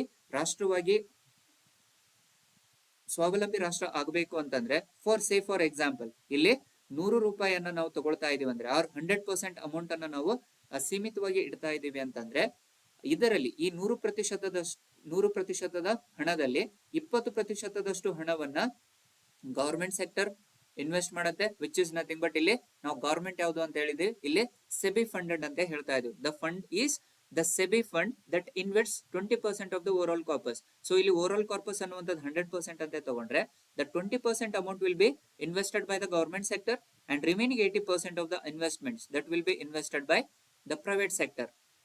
ಅದು ಪ್ರೈವೇಟ್ ಸೆಕ್ಟರ್ ಆಗಿರ್ಬೋದು ಆರ್ ದ ಕ್ಯಾಪಿಟಲ್ ಇನ್ವೆಸ್ಟರ್ಸ್ ಆದ್ರೂ ಆಗಿರ್ಬೋದು, ವಿಚ್ ಇಸ್ ನಥಿಂಗ್ ಬಟ್ ಇಲ್ಲಿ ಆ ಗವರ್ಮೆಂಟ್ ಸೆಕ್ಟರ್ ಅಂತ ಏನ್ ಹೇಳ್ತಾ ಇದೀವಿ ನಾವು, ಇದನ್ನ ಆ ಮದರ್ ಫಂಡ್ ಅಂತ ಹೇಳ್ತಾ ಇದೀವಿ. The investments which were made by government sector is nothing but a mother fund and the investment that were made by private entities or the capital investors are nothing but our daughter funds ಅಂತ ನೋಡ್ತಾ ಇದೀವಿ. So ಇಲ್ಲಿ ತಾಯಿ ನಿಧಿ ಅಂತ ಹೇಳಿ ಬಂದ್ರೆ ಸರ್ಕಾರ ವಲಯದಿಂದ ಅಥವಾ ಸರ್ಕಾರನೇ ಹೂಡಿಕೆಗಳನ್ನ ಮಾಡ್ತಿರುವಂತದ್ದನ್ನ ಆ ತಾಯಿ ನಿಧಿ ಅಂತ ಹೇಳಿ ಕರಿತೀವಿ. ವಿವಿಧ ಅನ್ಯ ಅಂಶಗಳು ಅಂದ್ರೆ ಖಾಸಗಿ ವಲಯದಿಂದ ಖಾಸಗಿ ವ್ಯಕ್ತಿಗಳಾದ್ರೂ ಆಗಿರ್ಬೋದು ಅಥವಾ ಖಾಸಗಿ ಕಂಪನಿಗಳಾಗಿರ್ಬೋದು, ಆ ಕಂಪನಿಗಳು ಅಥವಾ ವಿದೇಶದವರು ಆಗಿರ್ಬೋದು. ಸೊ ಈ ಖಾಸಗಿ ಕಂಪನಿ ಅಥವಾ ಖಾಸಗಿ ವ್ಯಕ್ತಿಗಳು ಹೂಡಿಕೆ ಮಾಡ್ತಿರುವಂತದನ್ನ ನಾವು ಆ ಪುತ್ರಿ ನಿಧಿ ಅಂತ ಹೇಳಿ ಕರಿತೀವಿ. ಸೊ ಬಂಡವಾಳ ಮತ್ತು ಖಾಸಗಿ ಈಕ್ವಿಟಿ ನಿಧಿಗಳು ಅಂತ ಹೇಳಿನೂ ಕರಿತೀವಿ. ಸೊ ಅದಕ್ಕೆ ಹೇಳ್ತಿರುವಂತದ್ದು ದ ಡಾಟರ್ ಫಂಡ್ ಅಂತ ಬಂದ್ರೆ, ಪುತ್ರಿ ನಿಧಿ ಅಂತ ಬಂದಾಗ ಹೂಡಿಕೆಗಳನ್ನ ಖಾಸಗಿ ವಲಯ ವೆಚ್ಚ ಮಾಡ್ತಾ ಇರುತ್ತೆ ಅಥವಾ ಹೂಡಿಕೆಗಳನ್ನ ಮಾಡ್ತಾ ಇರುತ್ತೆ. ನೆಕ್ಸ್ಟ್, ಸೊ ಮೇವು ಕೇಂದ್ರಿತ ರೈತ ಉತ್ಪಾದಕ ಸಂಸ್ಥೆಗಳು. So the fodder centric farmer producer organisation, recently it was there in the news. So ಇದರ ಅಡಿಯಲ್ಲಿ the Indian government designated the national dairy development board. So again the question itself ನೋಡ್ರಿ, the national dairy development organisation. So national dairy development board ಅನ್ನ ಯಾವ ವರ್ಷದಲ್ಲಿ ಸ್ಥಾಪನೆ ಮಾಡಲಾಗುತ್ತೆ? In which year the National Dairy Development Board has been introduced? Yes, members, any answers? In which year the National Dairy Development Board has been implemented? ಯಾವ ವರ್ಷದಲ್ಲಿ ರಾಷ್ಟ್ರೀಯ dairy ಅಭಿವೃದ್ಧಿ ಮಂಡಳಿಯನ್ನು ಪರಿಚಯಿಸಲಾಯಿತು?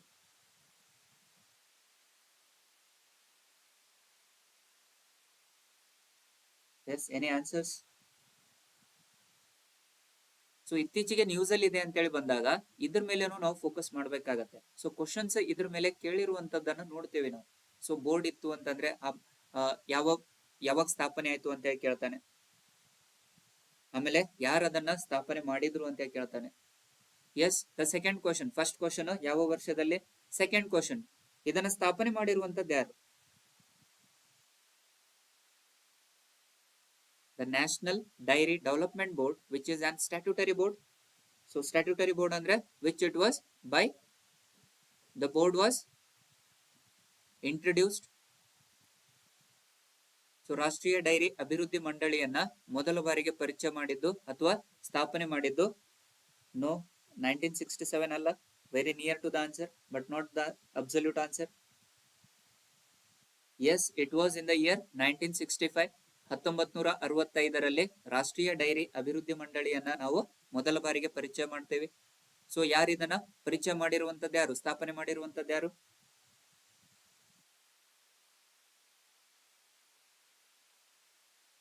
ಸೊ ದ ವೈಟ್ ರೆವಲ್ಯೂಷನ್ ಅಂತ ನೋಡ್ತೀವಲ್ವಾ in the ಎಕಾನಮಿಯಲ್ಲಿ, white revolution ಅಂತ ನೋಡ್ತೀವಿ, ಹೌದಾ? ಬಿಳಿ ಕ್ರಾಂತಿ ಅಂತೇಳಿ ನೋಡ್ತೇವೆ ನಾವು. ಇದರ ಸ್ಥಾಪಕ white revolution. Who introduced a white revolution in India? So most of the time it was repeated in your exams. Match the following ಅಲ್ಲಿ ಕೇಳ್ತಿರ್ತಾನೆ, ವಿವಿಧ ಕ್ರಾಂತಿಗಳನ್ನು ಒಂದು ಕಡೆ ಕೊಟ್ಟು ಅದರ ಸ್ಥಾಪನೆ ಮಾಡಿರುವಂತದ್ದು ಯಾರು ಅಂತ ಕೊಟ್ಟಿರ್ತಾನೆ. So this white revolution it was by Varghese Kurien. So Varghese Kurien ರವರೇ ರಾಷ್ಟ್ರೀಯ ಡೈರಿ ಅಭಿವೃದ್ಧಿ ಮಂಡಳಿಯನ್ನ ಮೊದಲ ಬಾರಿಗೆ ಸ್ಥಾಪನೆ ಮಾಡ್ತಾರೆ 1965ರಲ್ಲಿ. ಸೊ ಇಲ್ಲಿ the national dairy development board is the implementing agency for this centric farmer produce organisation. So ಇಲ್ಲಿ in which the fodder centric farmer produce organizations were set up in 2020 under the Ministry of Fisheries, Animal Husbandry and Dairying. So ಇತ್ತೀಚೆಗೆ ನೋಡುವಂತದ್ದು ನಾವು ಈ ಮೇವು ಕೇಂದ್ರಿತ ರೈತ ಉತ್ಪಾದಕ ಸಂಸ್ಥೆ 2020ರಲ್ಲಿ ಜಾರಿಗೆ ಬಂದಿದೆ. ಸೊ ಇದು ಮೀನುಗಾರಿಕೆ, ಪಶು ಸಂಗೋಪನೆ ಮತ್ತು ಹೈನುಗಾರಿಕೆ ಸಚಿವಾಲಯದಲ್ಲಿ ಸ್ಥಾಪನೆಯಾಗಿರುವಂತದ್ದು, ನೆನಪಲ್ಲಿರಲಿ. ಸೊ ಇದರ ಮುಖ್ಯ ಗುರಿ ಏನು ಅಂದ್ರೆ, the aim of this organisation or aim of this project is to address the fodder deficit situation in India.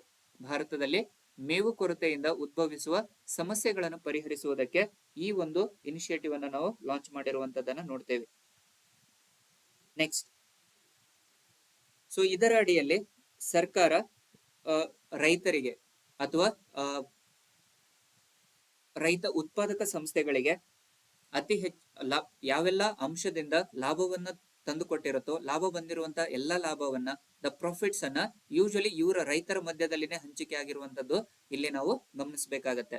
So ರೈತ ಉತ್ಪಾದಕ ಸಂಸ್ಥೆ ಅಂತೇಳಿ ಬಂದಾಗ, ಫಾರ್ಮರ್ ಪ್ರೊಡ್ಯೂಸರ್ ಆರ್ಗನೈಸೇಷನ್ ಅಂತ ಬಂದಾಗ, these are the organisations which it was initiated or introduced by the farmers group, a community of farmers. ಕರೆಕ್ಟಾ?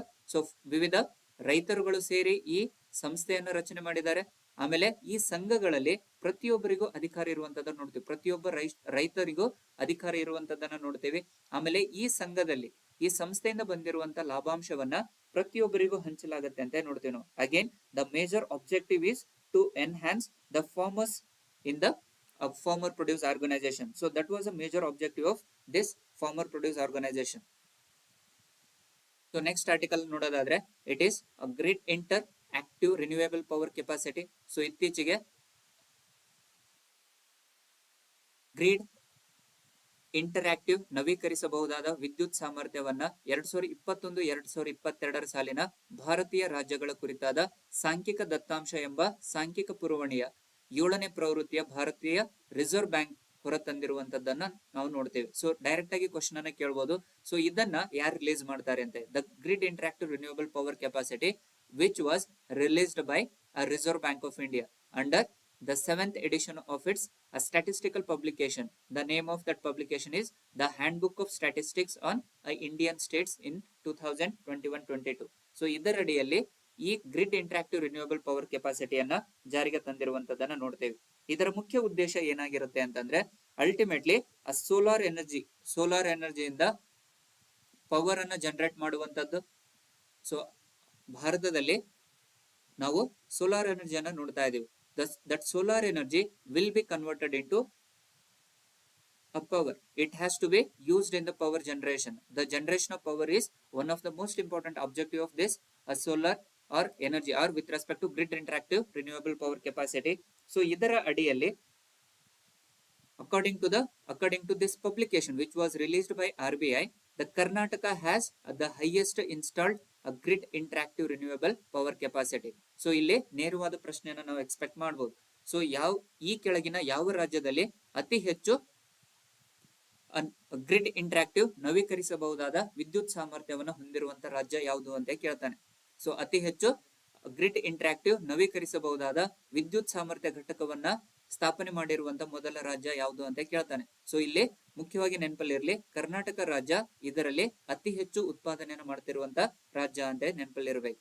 So ಇದರಲ್ಲಿ ಕರ್ನಾಟಕ ಆದಮೇಲೆ ನಂತರದಲ್ಲಿ ಇರುವಂತವುಗಳು 2ನೇ ಪಟ್ಟಿಯಲ್ಲಿ ತಮಿಳುನಾಡು, ಆಮೇಲೆ 3ನೇ ಪಟ್ಟಿಯಲ್ಲಿ ಗುಜರಾತ್ ರಾಜ್ಯಗಳು ಅಸ್ತಿತ್ವದಲ್ಲಿರುವಂತದ್ದನ್ನ ನೋಡ್ತೇವೆ ನಾವು. So where the Karnataka is highest installed grid interactive renewable power capacity in India, and after the Karnataka it is Tamil Nadu, and after Tamil Nadu it is Gujarat. So ಇದರ ಅಡಿಯಲ್ಲಿ ಸೊ ಮುಖ್ಯವಾಗಿ ನಾವು the solar energy has to be converted into electric power or ಇಲ್ಲಿ ನಾವು ನೋಡ್ತಿರುವಂತದ್ದು which it needs to help for generation of power ಅಂತ ನೋಡ್ತಾ ಇದ್ದೀವಿ. ಸೊ ಇದರ ಮುಖ್ಯ ಉದ್ದೇಶ to generate the power. Next article. So 9 special vostro accounts. ಇತ್ತೀಚಿನ ಪ್ರಚಲಿತ ಘಟನೆಯಲ್ಲಿರುವಂತದನ್ನು ನೋಡ್ತೀವಿ ನಾವು. ಇತ್ತೀಚೆಗೆ ಒಟ್ಟು 9 ವಿಶೇಷ ವಿದೇಶಿ ಖಾತೆಗಳು ಅಸ್ತಿತ್ವಕ್ಕೆ ಬಂದಿರುವಂತದನ್ನ ನೋಡ್ತೀವಿ ನಾವು. ಸೊ ಇದರಲ್ಲಿ ಮೊದಲಿಗೆ ನಾವು ಓಸ್ಟ್ರೋ ಬ್ಯಾಂಕ್ ಅಂದ್ರೆ ಏನು ಅಂತ ಹೇಳಿ ಗೊತ್ತಿರಬೇಕು, ಕರೆಕ್ಟಾ? Or first of all the meaning of the vostro ಅಂತ ಹೇಳಿ ಗೊತ್ತಿರಬೇಕು ನಮ್ಗೆ. ಸೊ ಇದು ಓಸ್ಟ್ರೋ ಅನ್ನುವಂಥದ್ದು ಲ್ಯಾಟಿನ್ ಪದದಲ್ಲಿ ಬಳಕೆ ಆಗ್ತಿರುವಂತದ್ದು. ಸೊ ಲ್ಯಾಟಿನ್ ಅಲ್ಲಿ ಓಸ್ಟ್ರೋ ಅಂತೇಳಿ ಬಂದ್ರೆ ಇದರ ಅರ್ಥ ಯುವರ್ಸ್ ಅಂತೇಳಿ ಆಗತ್ತೆ, ಆರ್ ಯುವರ್ ಅಂತೇಳಿ ಆಗತ್ತೆ. ಸೊ ನಿಮ್ಮದು ಅಂತೇಳಿ ಇದರ ಅರ್ಥ. ಸೊ ಇದರ ಅರ್ಥ ಏನು ಅಂತಂದ್ರೆ ಎಸ್ಪೆಷಲಿ ಈಗ ನಮ್ಮ ದೇಶದಲ್ಲಿ ಇದನ್ನು ಜಾರಿಗೆ ಬರಲಿಕ್ಕೆ ಅಥವಾ ಸ್ಥಾಪನೆ ಮಾಡ್ಲಿಕ್ಕೆ ಕಾರಣ ಏನು ಅಂತಂದ್ರೆ ಸೊ ನಮ್ಮ ದೇಶದ ರೂಪಾಯಿಯ ಮೌಲ್ಯವನ್ನ ಹೆಚ್ಚಿಗೆ ಮಾಡಬೇಕಾಗಿರುತ್ತೆ. ಸೊ ದೇಶೀಯ ಕರೆನ್ಸಿಯ ಬೇಡಿಕೆಗಳನ್ನ ಹೆಚ್ಚಿಗೆ ಮಾಡ್ಲಿಕ್ಕೆ, ಇದರ ಉಪಯೋಗವನ್ನ ಹೆಚ್ಚಿಗೆ ಮಾಡ್ಲಿಕ್ಕೆ ನಾವು ಆ ಓಸ್ಟ್ರೋ ಅಕೌಂಟ್ ಅನ್ನ ಬಳಸ್ತಾ ಇದೀವಿ. So first of all vostro account ಅಂತ ಹೇಳಿ ಬಂದ್ರೆ ಆ ದೇಶಿ ಕರೆನ್ಸಿಯಲ್ಲಿ ವಿದೇಶಿ ಬ್ಯಾಂಕಿಗೋಸ್ಕರ ದೇಶೀಯ ಬ್ಯಾಂಕ್ ಇಟ್ಟುಕೊಂಡಿರುವ ಖಾತೆಯನ್ನು ನಾವು ಓಸ್ಟ್ರೋ ಅಕೌಂಟ್ ಅಂತ ಹೇಳಿ ಕರಿತೀವಿ. ಓಸ್ಟ್ರೋ ಖಾತೆ ಅಂತ ಹೇಳಿ ಕರಿತೀವಿ. ಆ vostro account is an account that domestic banks hold for foreign banks in the farmers domestic currency. So with respect to India ಅಂತ ಹೇಳಿ ಬಂದಾಗ where we are using rupee. So ಇತ್ತೀಚಿನ ದಿನಮಾನಗಳನ್ನ ನೋಡಿದ್ದೆ, ಅದರಲ್ಲಿ ರೂಪಾಯಿಯ ಮೌಲ್ಯ ದಿನದಿಂದ ದಿನಕ್ಕೆ ಇಳಿಕೆ ಆಗ್ತಿರುವಂತದನ್ನ ನೋಡ್ತೀವಿ ನಾವು, ಅಪಮೌಲ್ಯೀಕರಣ ಆಗ್ತಿರುವಂತದನ್ನ ನೋಡ್ತೀವಿ. ಸೊ ಡಾಲರ್ ಎದುರಿಗೆ ನೋಡಿದಾಗ ರೂಪಾಯಿಯ ಮೌಲ್ಯ ಇಳಿಕೆ ಕಾಣ್ತಾ ಇದೆ, ಅದರ ಮೌಲ್ಯ ಅಪಮೌಲ್ಯೀಕರಣವಾಗ್ತಿರುವಂತದನ್ನ ನೋಡ್ತಾ ಇದೀವಿ. ಸೊ ಅಪಮೌಲ್ಯೀಕರಣ ಆಗುವಂತದನ್ನ ತಡೆಗಟ್ಟಲಿಕ್ಕೋಸ್ಕರವಾಗಿ ನಾವು ಈ ಓಸ್ಟ್ರೋ ಅಕೌಂಟ್ಗೆ ಹೆಚ್ಚಿನ ಆದ್ಯತೆಯನ್ನ ಕೊಡ್ತಾ ಇದೀವಿ. ಸೊ ಅಂದ್ರೆ ಇಲ್ಲಿ ಭಾರತೀಯ ರೂಪಾಯಿಯನ್ನ ವಿವಿಧ ದೇಶದ ಬ್ಯಾಂಕುಗಳಲ್ಲಿ ನಾವು ಹೂಡಿಕೆ ಮಾಡುವಂತದ್ದನ್ನ ಓಸ್ಟ್ರೋ ಅಂತೇಳಿ ಕರಿತಾ ಇದೀವಿ. ಅಂದ್ರೆ ಬೇರೆ ದೇಶದ ಬ್ಯಾಂಕುಗಳು ನಮ್ಮ ರೂಪಾಯಿಯ ಮೌಲ್ಯದಲ್ಲಿ ಹೂಡಿಕೆಗಳನ್ನ ಮಾಡುವಂತದ್ದು ಅಥವಾ ಅದನ್ನ ಖಾತೆಗಳಲ್ಲಿ ಜಮಾ ಮಾಡುವಂತದ್ದನ್ನ ನಾವು ಓಸ್ಟ್ರೋ ಅಂತೇಳಿ ಕರಿತೀವಿ. ಸೊ ಇದರ ಮುಖ್ಯ ಗುರಿ ಏನು ಅಂತಂದ್ರೆ the aim of this special vostro account is to promote overseas trade in Indian rupees. So ನಾವು ಆಲ್ರೆಡಿ ಇಲ್ಲಿ ಚರ್ಚೆ ಮಾಡಿದ್ದೀವಿ. ಸೊ ಭಾರತೀಯ ರೂಪಾಯಿಯಲ್ಲಿ ವಿದೇಶಗಳಲ್ಲಿ ಭಾರತೀಯ ರೂಪಾಯಿಯ ಮೌಲ್ಯವನ್ನ ಉತ್ತೇಜನ ನೀಡುವಂತದ್ದು ಇದರ ಅತಿ ಮುಖ್ಯವಾದ ಗುರಿಯಾಗಿರುತ್ತೆ. ಸೊ ವಿದೇಶಿ ವ್ಯಾಪಾರ ಅಂತ ಬಂದಾಗ so Sber bank and the VTB bank, which are the topmost banks in the Russia, which they have recently opened accounts with their own branch offices in India. So ಇಂಡಿಯಾದಲ್ಲಿ ಅತಿ ಹೆಚ್ಚು ಓಸ್ಟ್ರೋ ಅಕೌಂಟ್ಸ್ ಗಳನ್ನು ಹೊಂದಿರುವಂತ ಬ್ಯಾಂಕುಗಳು ಯಾವ್ಯಾವು ಅಂತಂದ್ರೆ one is Sber bank and VTB bank. ಈ ಎರಡು ರಷ್ಯಾದ ಬ್ಯಾಂಕುಗಳಾಗಿದ್ದಾವೆ. ಸೊ ಇವುಗಳು ಇಂಡಿಯಾದಲ್ಲಿ ಅತಿ ಹೆಚ್ಚು ಬೇಡಿಕೆಗಳನ್ನ ಇಟ್ಟಿರುವಂತದ್ದು. ಆಮೇಲೆ and these two banks are became the first foreign lenders to receive this approval. So vostro bank ಅನ್ನ ಮೊದಲ ಬಾರಿಗೆ ಬಳಕೆ ಮಾಡಿರುವಂತ ರಾಷ್ಟ್ರ ಯಾವುದು ಅಂತ ಹೇಳಿ ಬಂದ್ರೆ ಅದು ರಷ್ಯಾ ಅಂತ ಹೇಳಿ ಆಗತ್ತೆ. ಅದರಲ್ಲಿ ಅತಿ ಹೆಚ್ಚು ಹೂಡಿಕೆಗಳನ್ನು ಮಾಡಿರುವಂತ ದೇಶ ಯಾವುದು ಅಂತ ಕೇಳಿದ್ರು ಸಹ ರಷ್ಯಾ ಅಂತಾನೆ ನೆನಪಲ್ಲಿ ಇರಬೇಕಾಗತ್ತೆ. ನೆಕ್ಸ್ಟ್, ಸೊ ಎಸ್ಪೆಷಲಿ ರೀಸೆಂಟ್ ಆಗಿ ಇಂಡಿಯಾದಿಂದ ಯುಕೋ ಬ್ಯಾಂಕ್ ಮತ್ತೆ ಇಂಡಸ್ ಇಂಡ್ ಬ್ಯಾಂಕ್ಗಳು ಇದರಲ್ಲಿ ಸೇರ್ಪಡೆಗೊಂಡಿರುವಂತದನ್ನ ನೋಡ್ತೀವಿ ನಾವು. ಸೊ ಇಲ್ಲಿ UCO bank United commercial bank which it was established in the year of 1943 and Indus Ind Bank which it was established in 1994.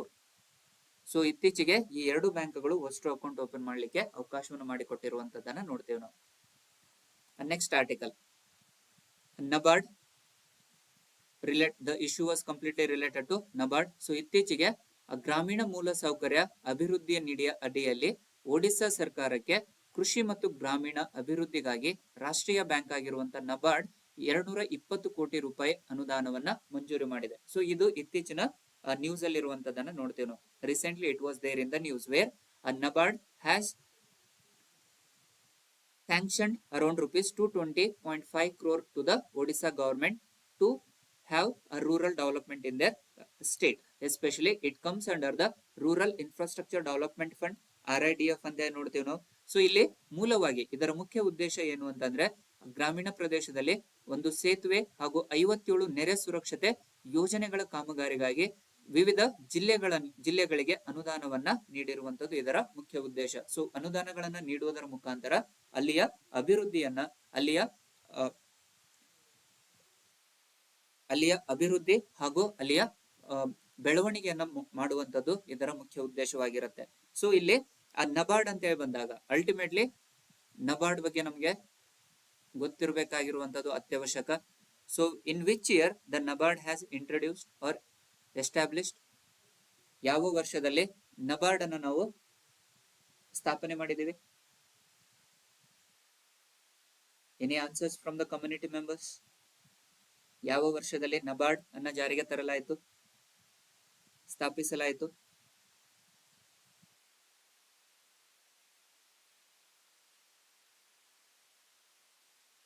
S, ಬಹಳ time ಇದು ರಿಪೀಟ್ ಆಗಿರುವಂತ ಥೀಮ್. ನಬಾರ್ಡ್ ಮೇಲೆ ಸಾಕಷ್ಟು ಬಾರಿ ಕ್ವಶನ್ಸ್ ಕೇಳಿದ್ದಾರೆ, KPSC ಅಲ್ಲಿ ಆಗ್ಲಿ ಆರ್ KE ದಲ್ಲಿ ಆಗ್ಲಿ ಆರ್ KSP ಅಲ್ಲಿ ಆಗ್ಲಿ. Yes, it was in the year 1982, 1982ರಲ್ಲಿ ನಬಾರ್ಡ್ ರಚನೆ ಆಗಿರುವಂತದ್ದನ್ನ ನೋಡ್ತೇವೆ. ಇದರ ಮುಖ್ಯ ಉದ್ದೇಶ and it was headquartered in Mumbai, ಇದರ ಕೇಂದ್ರ ಕಚೇರಿ ಮುಂಬೈಯಲ್ಲಿದೆ. ಸೊ ಇದು again which was and regulator to the regional rural banks, RRB ಅಂತ ನಾವೇನ್ ನೋಡ್ತೀವಿ, ಇದರ ಸಂಪೂರ್ಣ ರೆಗ್ಯುಲೇಟರಿ ಬಾಡಿ ಯಾವುದು ಅಂತಂದ್ರೆ ನಬಾರ್ಡ್ ಅಂತ ನೋಡ್ತೀವಿ. ಸೊ ಇದರ ಮುಖ್ಯ ಉದ್ದೇಶ ಏನು ಅಂತಂದ್ರೆ ಅಗೇನ್ ಕೃಷಿ ವಲಯದಲ್ಲಿ ಕೃಷಿ ನಿರತರಿಗೆ ಅತಿ ಹೆಚ್ಚಿನ ಅವಕಾಶಗಳನ್ನು ಮಾಡಿಕೊಡುವಂತದ್ದು, ಅವರಿಗೆ ಹೆಚ್ಚಿನ ಅನುದಾನಗಳನ್ನ ನೀಡುವಂತದ್ದು ಇದರ ಅತಿ ಮುಖ್ಯವಾದ ಉದ್ದೇಶ ಅಂತೇಳಿ ಗೊತ್ತಿರಲಿ. Next article. So Niveshak Didi already, which we had discussed in the earlier topic itself. So recently the Niveshak Didi, it is an initiative which was introduced by IPPB, Indian Postal Payment Banks in Jammu Kashmir, especially in the Srinagar. Correct? So already ನಾವು ಒಂದು article ಅನ್ನು discuss ಮಾಡಿದ್ದೀವಿ. So under the ನಿವೇಶಕ್ ದೀದಿಯಲ್ಲಿ so ಇದನ್ನ launch ಮಾಡುವಂತದ್ದು. So ಇಲ್ಲಿ ಇದರ ಬಗ್ಗೆ ನಿವೇಶಕ್ ದೀದಿಯ ಅಡಿಯಲ್ಲಿ ಹಣಕಾಸಿನ ಸಾಕ್ಷರತೆಯ ಬಗ್ಗೆ ಅತಿ ಹೆಚ್ಚಿನ ಪ್ರಾಮುಖ್ಯತೆಯನ್ನ ನೀಡ್ತಾ ಇದೆ. ಹಣಕಾಸಿನ ವಿಚಾರಗಳಿಗಾಗಿ ಹೆಣ್ಣು ಮಕ್ಕಳಿಗೆ ಹೆಚ್ಚಿನ ಅರಿವನ್ನು ಮೂಡಿಸುವಂತದ್ದು ಇದರ ಮುಖ್ಯ ಕರ್ತವ್ಯ ಆಗಿರೋದ್ರಿಂದಾಗಿನೇ ಇದನ್ನ ನಾವು ಮಹಿಳೆಯರಿಗಾಗಿ ಅನ್ನುವಂತ ಧ್ಯೇಯದಲ್ಲಿ ನೋಡ್ತಾ ಇದ್ದೇವೆ. ಸೊ ಆಲ್ರೆಡಿ ಇದನ್ನ ನಾವು ಡಿಸ್ಕಸ್ ಮಾಡಿದ್ದೇವೆ. So next article, India's first retail municipal bond for a solar plant. ಸೌರ ಸ್ಥಾವರಕ್ಕಾಗಿ ಭಾರತದ ಮೊದಲ ಚಿಲ್ಲರೆ ಮುನ್ಸಿಪಲ್ ಬಾಂಡ್ ಅನ್ನ ಇತ್ತೀಚೆಗೆ ಬಿಡುಗಡೆ ಮಾಡಿರುವಂತದ್ದನ್ನ ನೋಡ್ತೇವೆ ನಾವು. ಸೊ ಮಧ್ಯಪ್ರದೇಶದಲ್ಲಿರುವ ಇಂಡೋರ್ ಮುನ್ಸಿಪಲ್ ಕಚೇರಿ ಭಾರತದ ಮೊದಲ ಮುನ್ಸಿಪಲ್ ಹಸಿರು ಬಾಂಡ್ ಅನ್ನ ನೀಡಿರುವಂತದ್ದನ್ನ ಕಾಣ್ತೇವೆ ನಾವು. ಸೊ ನೇರವಾದ ಪ್ರಶ್ನೆಯನ್ನ ಕೇಳಬಹುದು. ಸೊ ಯಾಕಂದ್ರೆ already so again one of the question ಇಲ್ಲಿ ನಾವು ನೋಡಬಹುದು. ಸೊ ಮೊದಲ ಬಾರಿಗೆ ಯಾವ ರಾಜ್ಯ ಮುನ್ಸಿಪಲ್ ಬಾಂಡ್ ಗಳನ್ನು ವಿತರಣೆ ಮಾಡಿದೆ, ಅದು ಯಾವ ವರ್ಷದಲ್ಲಿ? ಸೊ ಭಾರತದ ಯಾವ ರಾಜ್ಯ ಮೊದಲ ಬಾರಿಗೆ ಮುನ್ಸಿಪಲ್ ಬಾಂಡ್ ಗಳನ್ನ ಜನಸಾಮಾನ್ಯರಿಗೆ ನೀಡಿದೆ? ಮುನ್ಸಿಪಲ್ ಬಾಂಡ್ ಅನ್ನ ಮೊದಲ ಬಾರಿಗೆ ಜಾರಿಗೆ ತಂದಿರುವಂತ ವರ್ಷ ಯಾವುದು? In which year the municipal bonds were introduced and in which state, ಯಾವ ರಾಜ್ಯ ಇದನ್ನ ಜಾರಿಗೆ ತಂದಿದೆ? ಸೊ ಇಲ್ಲಿ ನಾವು ನೋಡ್ತಿರುವಂತದ್ದು ಚಿಲ್ಲರೆ ಮುನ್ಸಿಪಲ್ ಬಾಂಡ್ ಅಂದ್ರೆ ವಿಚ್ ಇಸ್ ನಥಿಂಗ್ ಬಟ್ ಇದು ಹಸಿರು ಬಾಂಡ್ ಅನ್ನ ನೀಡಿರುವಂತ ಮೊದಲ ರಾಜ್ಯ. ಬಟ್ ಕೇವಲ ಮುನ್ಸಿಪಲ್ ಬಾಂಡ್ ಗಳನ್ನ ನೀಡಿರುವಂತ ರಾಜ್ಯ ಯಾವುದು ಅಂತ ಕೇಳಿದ್ರೆ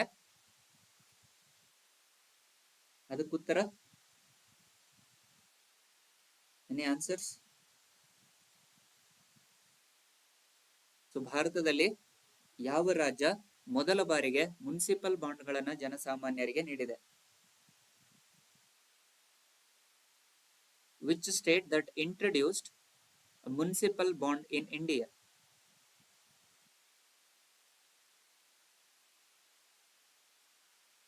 Which is the first state that introduced a municipal bond in India? So again ನೆನಪಲ್ಲಿರಲಿ, it was the municipal bond concept was introduced in 1997. It was introduced in 1997 by a Karnataka state. ನೆನಪಲ್ಲಿರಲಿ, most important, Karnataka ರಾಜ್ಯ ಇಡೀ ಭಾರತದಲ್ಲಿನೇ ಮೊದಲ ಬಾರಿಗೆ municipal bond ಗಳನ್ನ ಜನಸಾಮಾನ್ಯರಿಗೆ ವಿತರಣೆ ಮಾಡಿರುವಂತ ರಾಜ್ಯ. ಅಲ್ಲ, ರಾಜಸ್ಥಾನ್ ಅಲ್ಲ, it is Karnataka in the year 1997.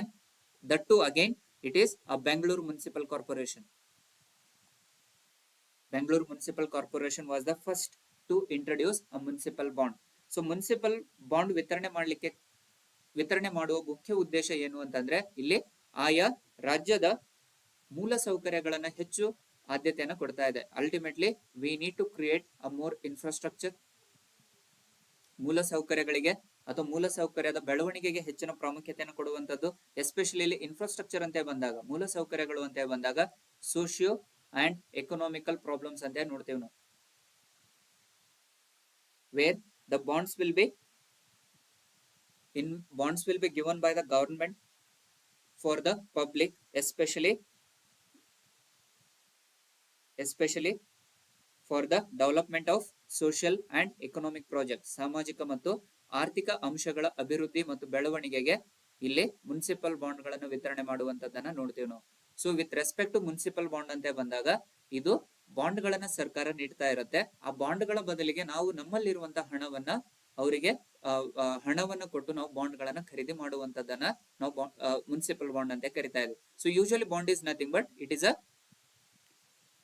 a way to borrow money from the investors. A bond is nothing but it is a way to borrow the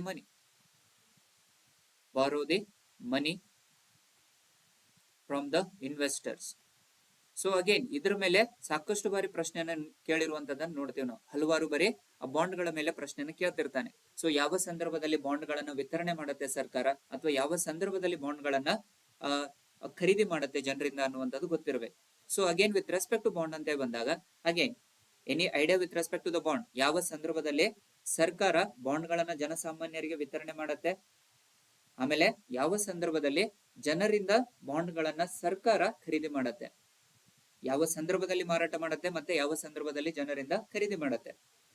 so most important concept ಅದು. When it comes to the economy ಅಂತ ಬಂದ್ರೆ, ಆ bond ಗಳ ಮೇಲೆ ಪ್ರಶ್ನೆಯನ್ನ ನೋಡ್ತಿರ್ತೀವಿ ನಾವು, ಕರೆಕ್ಟಾ? So especially when you are reading the inflation topic, ಹಣದುಬ್ಬರ ಟಾಪಿಕ್ ಅನ್ನು ಓದುವಂತ ಸಂದರ್ಭದಲ್ಲಿ ಬಾಂಡ್ಗಳು ಸಹ ಅತ್ಯವಶ್ಯಕವಾಗ್ತವೆ. ಬಹಳ ಇಂಪಾರ್ಟೆಂಟ್ ಕಾನ್ಸೆಪ್ಟ್ ಇದು. ಸೊ ಯಾವ ಸಂದರ್ಭದಲ್ಲಿ ಆರ್ಥಿಕ ವ್ಯವಸ್ಥೆಯಲ್ಲಿ ಅತಿ ಹೆಚ್ಚಿನ ಹಣದುಬ್ಬರ ಇರುತ್ತೋ ಅಂತ ಸಂದರ್ಭದಲ್ಲಿ, ಹಣದುಬ್ಬರ ಏರ್ಪಟ್ಟಂತ ಸಂದರ್ಭದಲ್ಲಿ ಜನರಿಂದ ಹಣವನ್ನು ವಸೂಲಿ ಮಾಡುತ್ತೆ. ಸೊ ಜನರಿಂದ ಹಣವನ್ನು ವಸೂಲಿ ಮಾಡ್ಲಿಕ್ಕೆ ಸರ್ಕಾರ ಬಾಂಡ್ ಗಳನ್ನ ಜನರಿಂದ ಖರೀದಿ ಮಾಡುತ್ತೆ. So usually government will purchase the bond from the public whenever there is an inflation, and they will give to the public and they will release the bond to the public whenever there is a deflation. ಕರೆಕ್ಟಾ? So ಹಾಗಾಗಿ ಇಲ್ಲಿ ನಾವೇನ್ ನೋಡ್ತಾ ಇದೀವಿ, ಯಾವ ಸಂದರ್ಭದಲ್ಲಿ ಹಣದುಬ್ಬರ ಏರ್ಪಟ್ಟಿರುತ್ತೋ ಅಂತ ಸಂದರ್ಭದಲ್ಲಿ ಜನರಿಂದ ಹಣವನ್ನ ವಸೂಲಿ ಮಾಡ್ಬೇಕು. ಸೊ ಹಣ ಹೆಚ್ಚಾಗ್ತಾ ಇರತ್ತೆ, ಹಣದ ಪೂರೈಕೆ ಹೆಚ್ಚಾಗ್ತಾ ಇರತ್ತೆ. ಅದನ್ನ ಕಡಿಮೆ ಮಾಡ್ಲಿಕ್ಕೋಸ್ಕರ ನಾವೇನ್ ಮಾಡ್ತೀವಿ, ಈ ಬಾಂಡ್ ಗಳನ್ನ ವಿತರಣೆ ಮಾಡ್ತೀವಿ, ಜನರಿಗೆ ಕೊಟ್ಟು ಅವರಲ್ಲಿರುವಂತಹ ಹಣವನ್ನ ನಾವು ಸರ್ಕಾರ ಜಮೆ ಮಾಡತ್ತೆ. ಸೊ ಅದೇ ರೀತಿ ಯಾವಾಗ ಡಿಫ್ಲೇಷನ್ ಇರುತ್ತೆ, ಅಂದ್ರೆ ಜನರಲ್ಲಿ ಯಾವಾಗ ಹಣ ಇರಲ್ವೋ ಅವಾಗ ಸರ್ಕಾರ ಈ ಬಾಂಡ್ ಗಳನ್ನ ಖರೀದಿ ಮಾಡುತ್ತೆ ಜನರಿಂದ.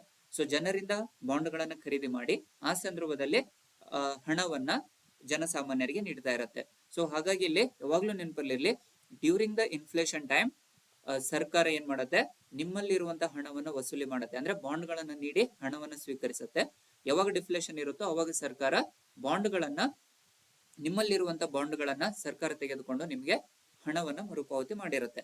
ಸೊ ಇತ್ತೀಚಿನ ವರದಿಗಳ ಪ್ರಕಾರ indoor was a first municipal corporation which issued a first municipal green bond.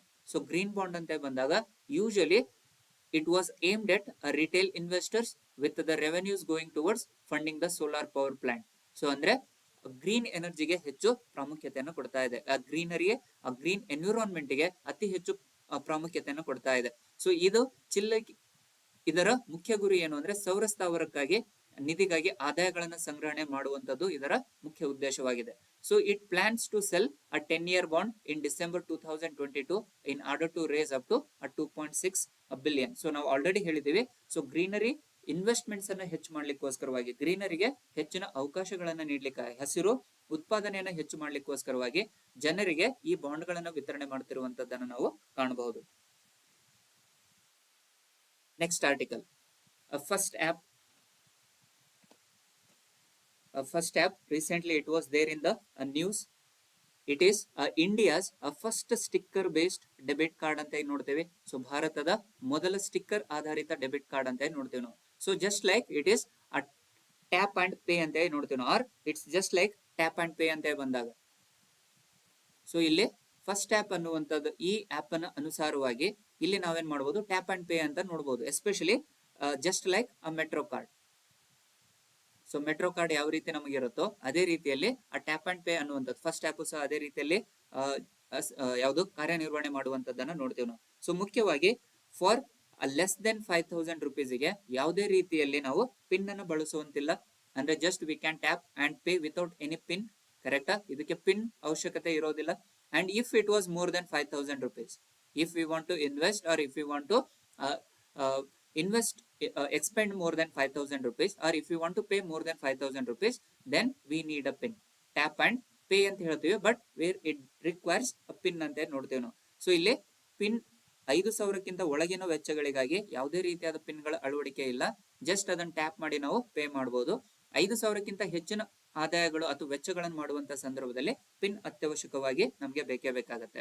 So which it was recently launched by IDFC first bank. Again ನೋಡ್ರಿ, the IDFC first bank is nothing but it is a merger of the IDFC bank and the finance company limited bank or the capital first limited bank ಅಂತ ನೋಡ್ತೀವಿ ನಾವು. So initially the IDFC it was a single bank. Recently ಅಂದ್ರೆ in the year 2018 ಗೆ ನಾವು IDFC ಗೆ ಆ capital first limited bank ಅನ್ನ ನಾವು ಮರ್ಜ್ ಮಾಡ್ತೇವೆ. By merging the capital first limited bank, then this IDFC bank was renamed as IDFC First Bank. By merging this IDFC and Capital First Limited Bank, it was made as the IDFC First Bank.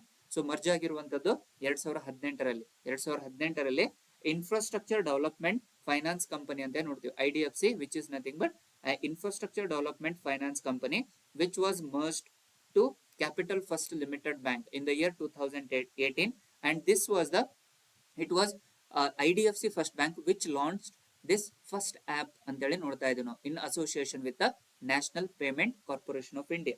So NPCI ಅಧೀನದಲ್ಲಿ ಅದರ ಸಹಯೋಗದಲ್ಲಿ IDFC ಈ app ಅನ್ನ ಬಳಕೆ ಕಾರ್ಯರೂಪಕ್ಕೆ ತಂದಿರುವಂತದ್ದನ್ನ ನಾವು ಕಾಣಬಹುದು.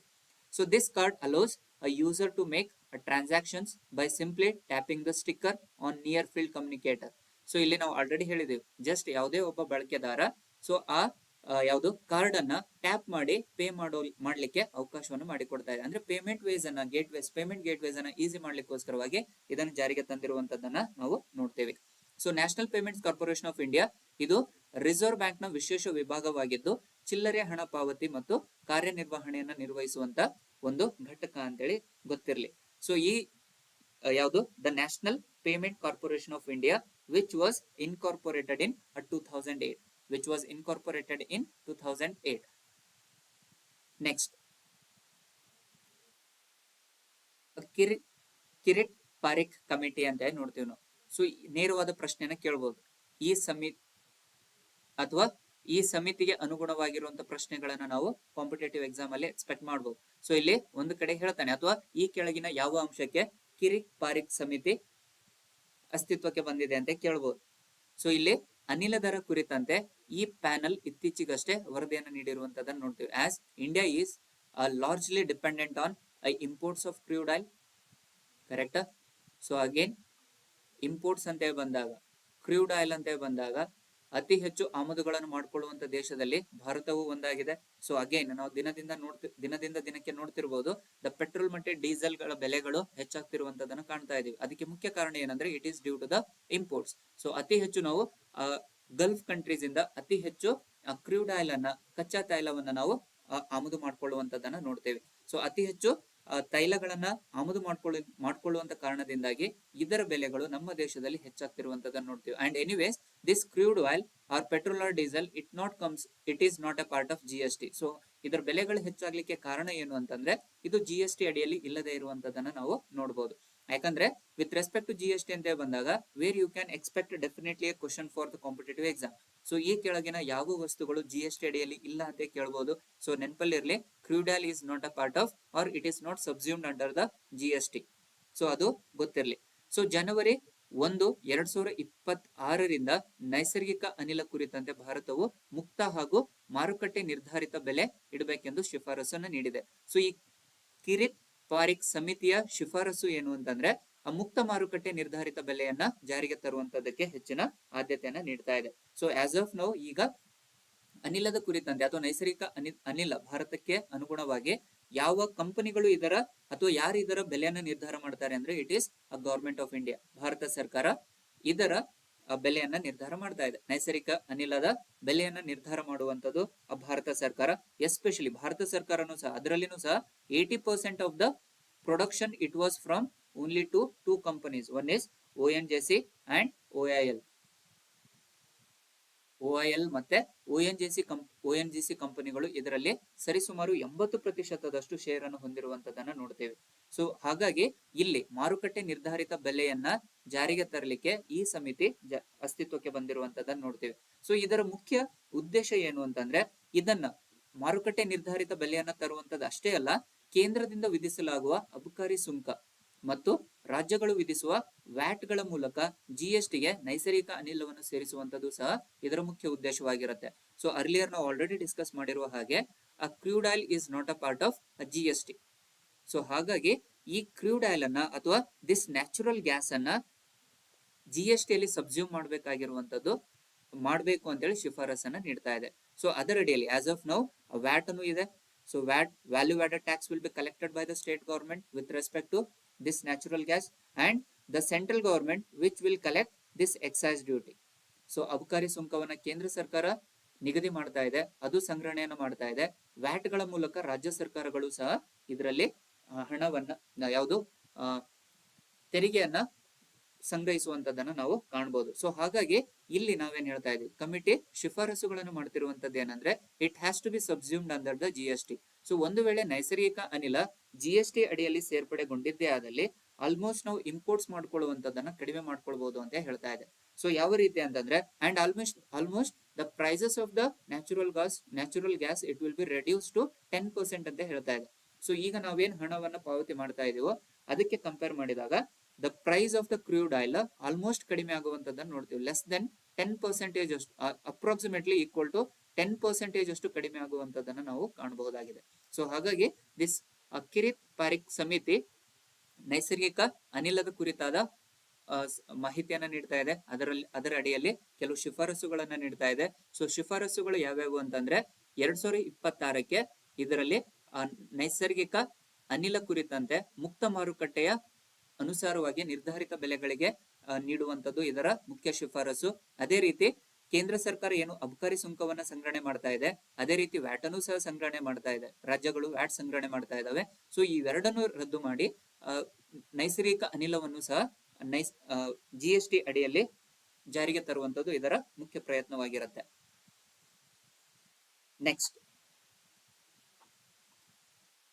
Next article, the two Africa pulse.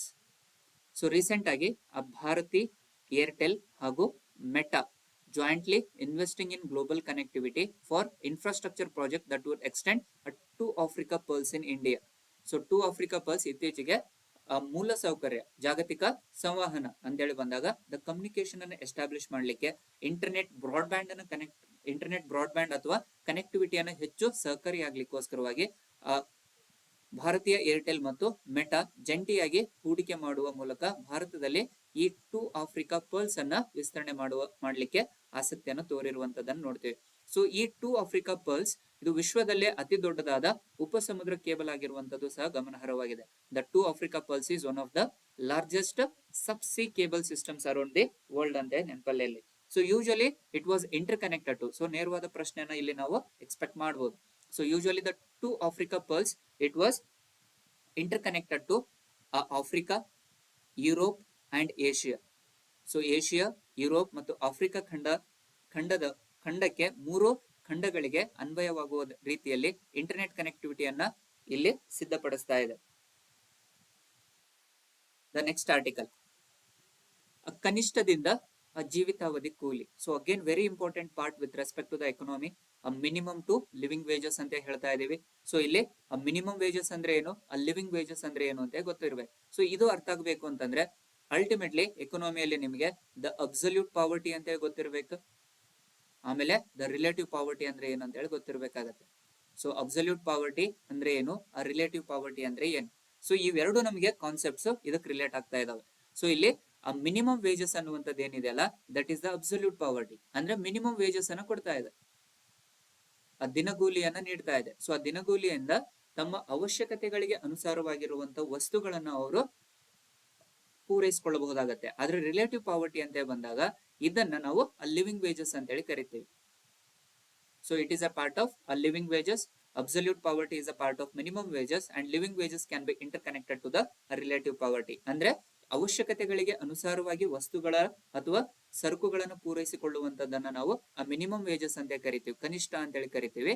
ಆಮೇಲೆ ಜೀವಿತಾವಧಿ ಕೂಲಿ ಅಂತ ಹೇಳಿ ಬಂದಾಗ, ಲಿವಿಂಗ್ ವೇಜಸ್ ಅಂತ ಹೇಳಿ ಬಂದಾಗ ಅವರ ಅವಶ್ಯಕತೆಗಳನ್ನು ಮೀರಿ ಕೆಲವು ಮೂಲ ಸೌಕರ್ಯಗಳಿಗೆ ಹೆಚ್ಚಿನ ಪ್ರಾಮುಖ್ಯತೆಯನ್ನು ನೀಡಿರುವಂತದನ್ನ ನಾವು ಜೀವಿತಾವಧಿ ಕೂಲಿ ಅಂತ ಹೇಳಿ ಕರಿತೀವಿ. So under which recently the Union Labour Ministry is mulling to shift from a minimum wages to a living wages to bring more people from poverty in the country. So ಇಲ್ಲಿ ಒಂದು ಪ್ರಶ್ನೆಯನ್ನು ನೋಡಬಹುದು ನಾವು. So elimination of poverty or eradication of poverty ಅನ್ನ ಯಾವ ಪಂಚವಾರ್ಷಿಕ ಯೋಜನೆಯಲ್ಲಿ ನಾವು ಜಾರಿಗೆ ತಂದಿದ್ದೇವೆ? In which 5-year plan the government has programmed to eradicate the poverty? Which is the 5-year plan that initiated the eradication of poverty? ಯಾವ ಪಂಚವಾರ್ಷಿಕ ಯೋಜನೆಯಲ್ಲಿ ನೋಡ್ತೀವಿ? Any answers? The proposal eradication of poverty ಅನ್ನ ಯಾವ ಪಂಚವಾರ್ಷಿಕ ಯೋಜನೆಯಲ್ಲಿ ನಾವು ಮೊದಲ ಬಾರಿಗೆ ಜಾರಿಗೆ ತರ್ತೀವಿ? ಸೊ ಅಗೇನ್ ನೋಡ್ರಿ, ಅತಿ ಹೆಚ್ಚು ಬಾರಿ ರಿಪೀಟ್ ಆಗಿರುವಂತಹ ಕಾನ್ಸೆಪ್ಟ್ಸ್ ಅಲ್ಲಿ ಪಾವರ್ಟಿನೂ ಹೌದು. ಎಸ್ಪೆಷಲಿ ದ ಎರಾಡಿಕೇಶನ್ ಆಫ್ ಪಾವರ್ಟಿಯನ್ನ, ಬಡತನ ನಿರ್ಮೂಲನೆಯನ್ನ ಮೊದಲ ಬಾರಿಗೆ ನಾವು ಘೋಷಣೆಯನ್ನ ಮಾಡಿದ್ದು 4ನೇ ಪಂಚವಾರ್ಷಿಕ ಯೋಜನೆಯಲ್ಲಿ. ಆದ್ರೆ ಅದು ಅಸ್ತಿತ್ವಕ್ಕೆ ಬಂದಿದ್ದು, ಕಾರ್ಯರೂಪಕ್ಕೆ ಬಂದಿದ್ದು ಯಾವಾಗ ಅಂತ ಹೇಳಿ ಕೇಳಿದ್ರೆ 5ನೇ ಪಂಚವಾರ್ಷಿಕ ಯೋಜನೆ. ಸೊ ಇಲ್ಲಿ ಯಾವ ಪಂಚವಾರ್ಷಿಕ ಯೋಜನೆ ಅಡಿಯಲ್ಲಿ ಬಡತನ ನಿರ್ಮೂಲನೆಯ ವಿಷಯವಾಗಿ ಕಾರ್ಯಕ್ರಮವನ್ನ ಘೋಷಣೆ ಮಾಡಲಾಗಿತ್ತು ಅಂತಂದ್ರೆ 4ನೇ ಪಂಚವಾರ್ಷಿಕ ಯೋಜನೆ. ಯಾವ ಪಂಚವಾರ್ಷಿಕ ಯೋಜನೆಯಲ್ಲಿ ಅದು ಕಾರ್ಯರೂಪಕ್ಕೆ ಬಂತು ಅಂತ ಕೇಳಿದ್ರೆ 5ನೇ ಪಂಚವಾರ್ಷಿಕ ಯೋಜನೆ. Under 4th 5-year plan it was made as an policy to eradicate the poverty, but in the 5th 5-year plan the programs have been introduced by the government to eradicate the poverty.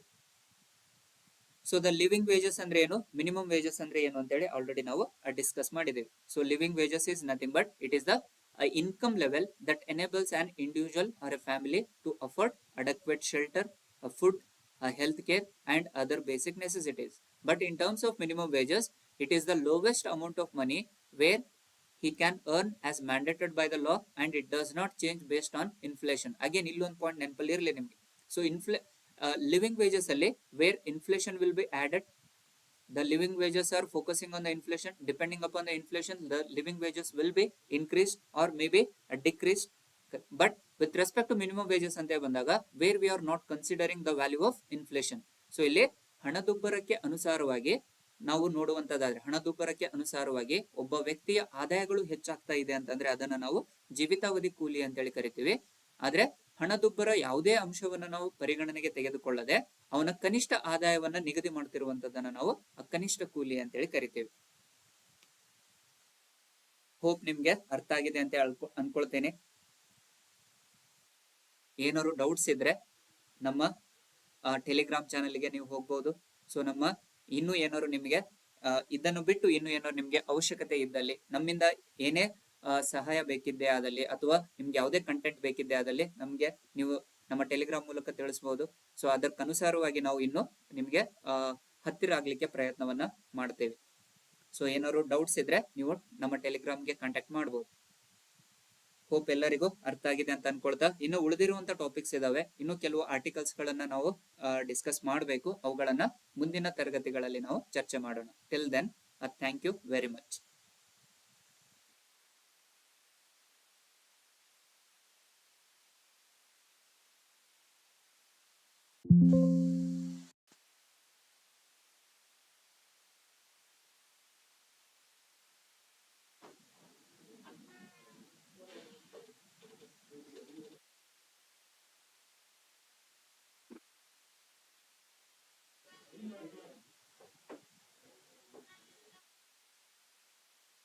एक month sir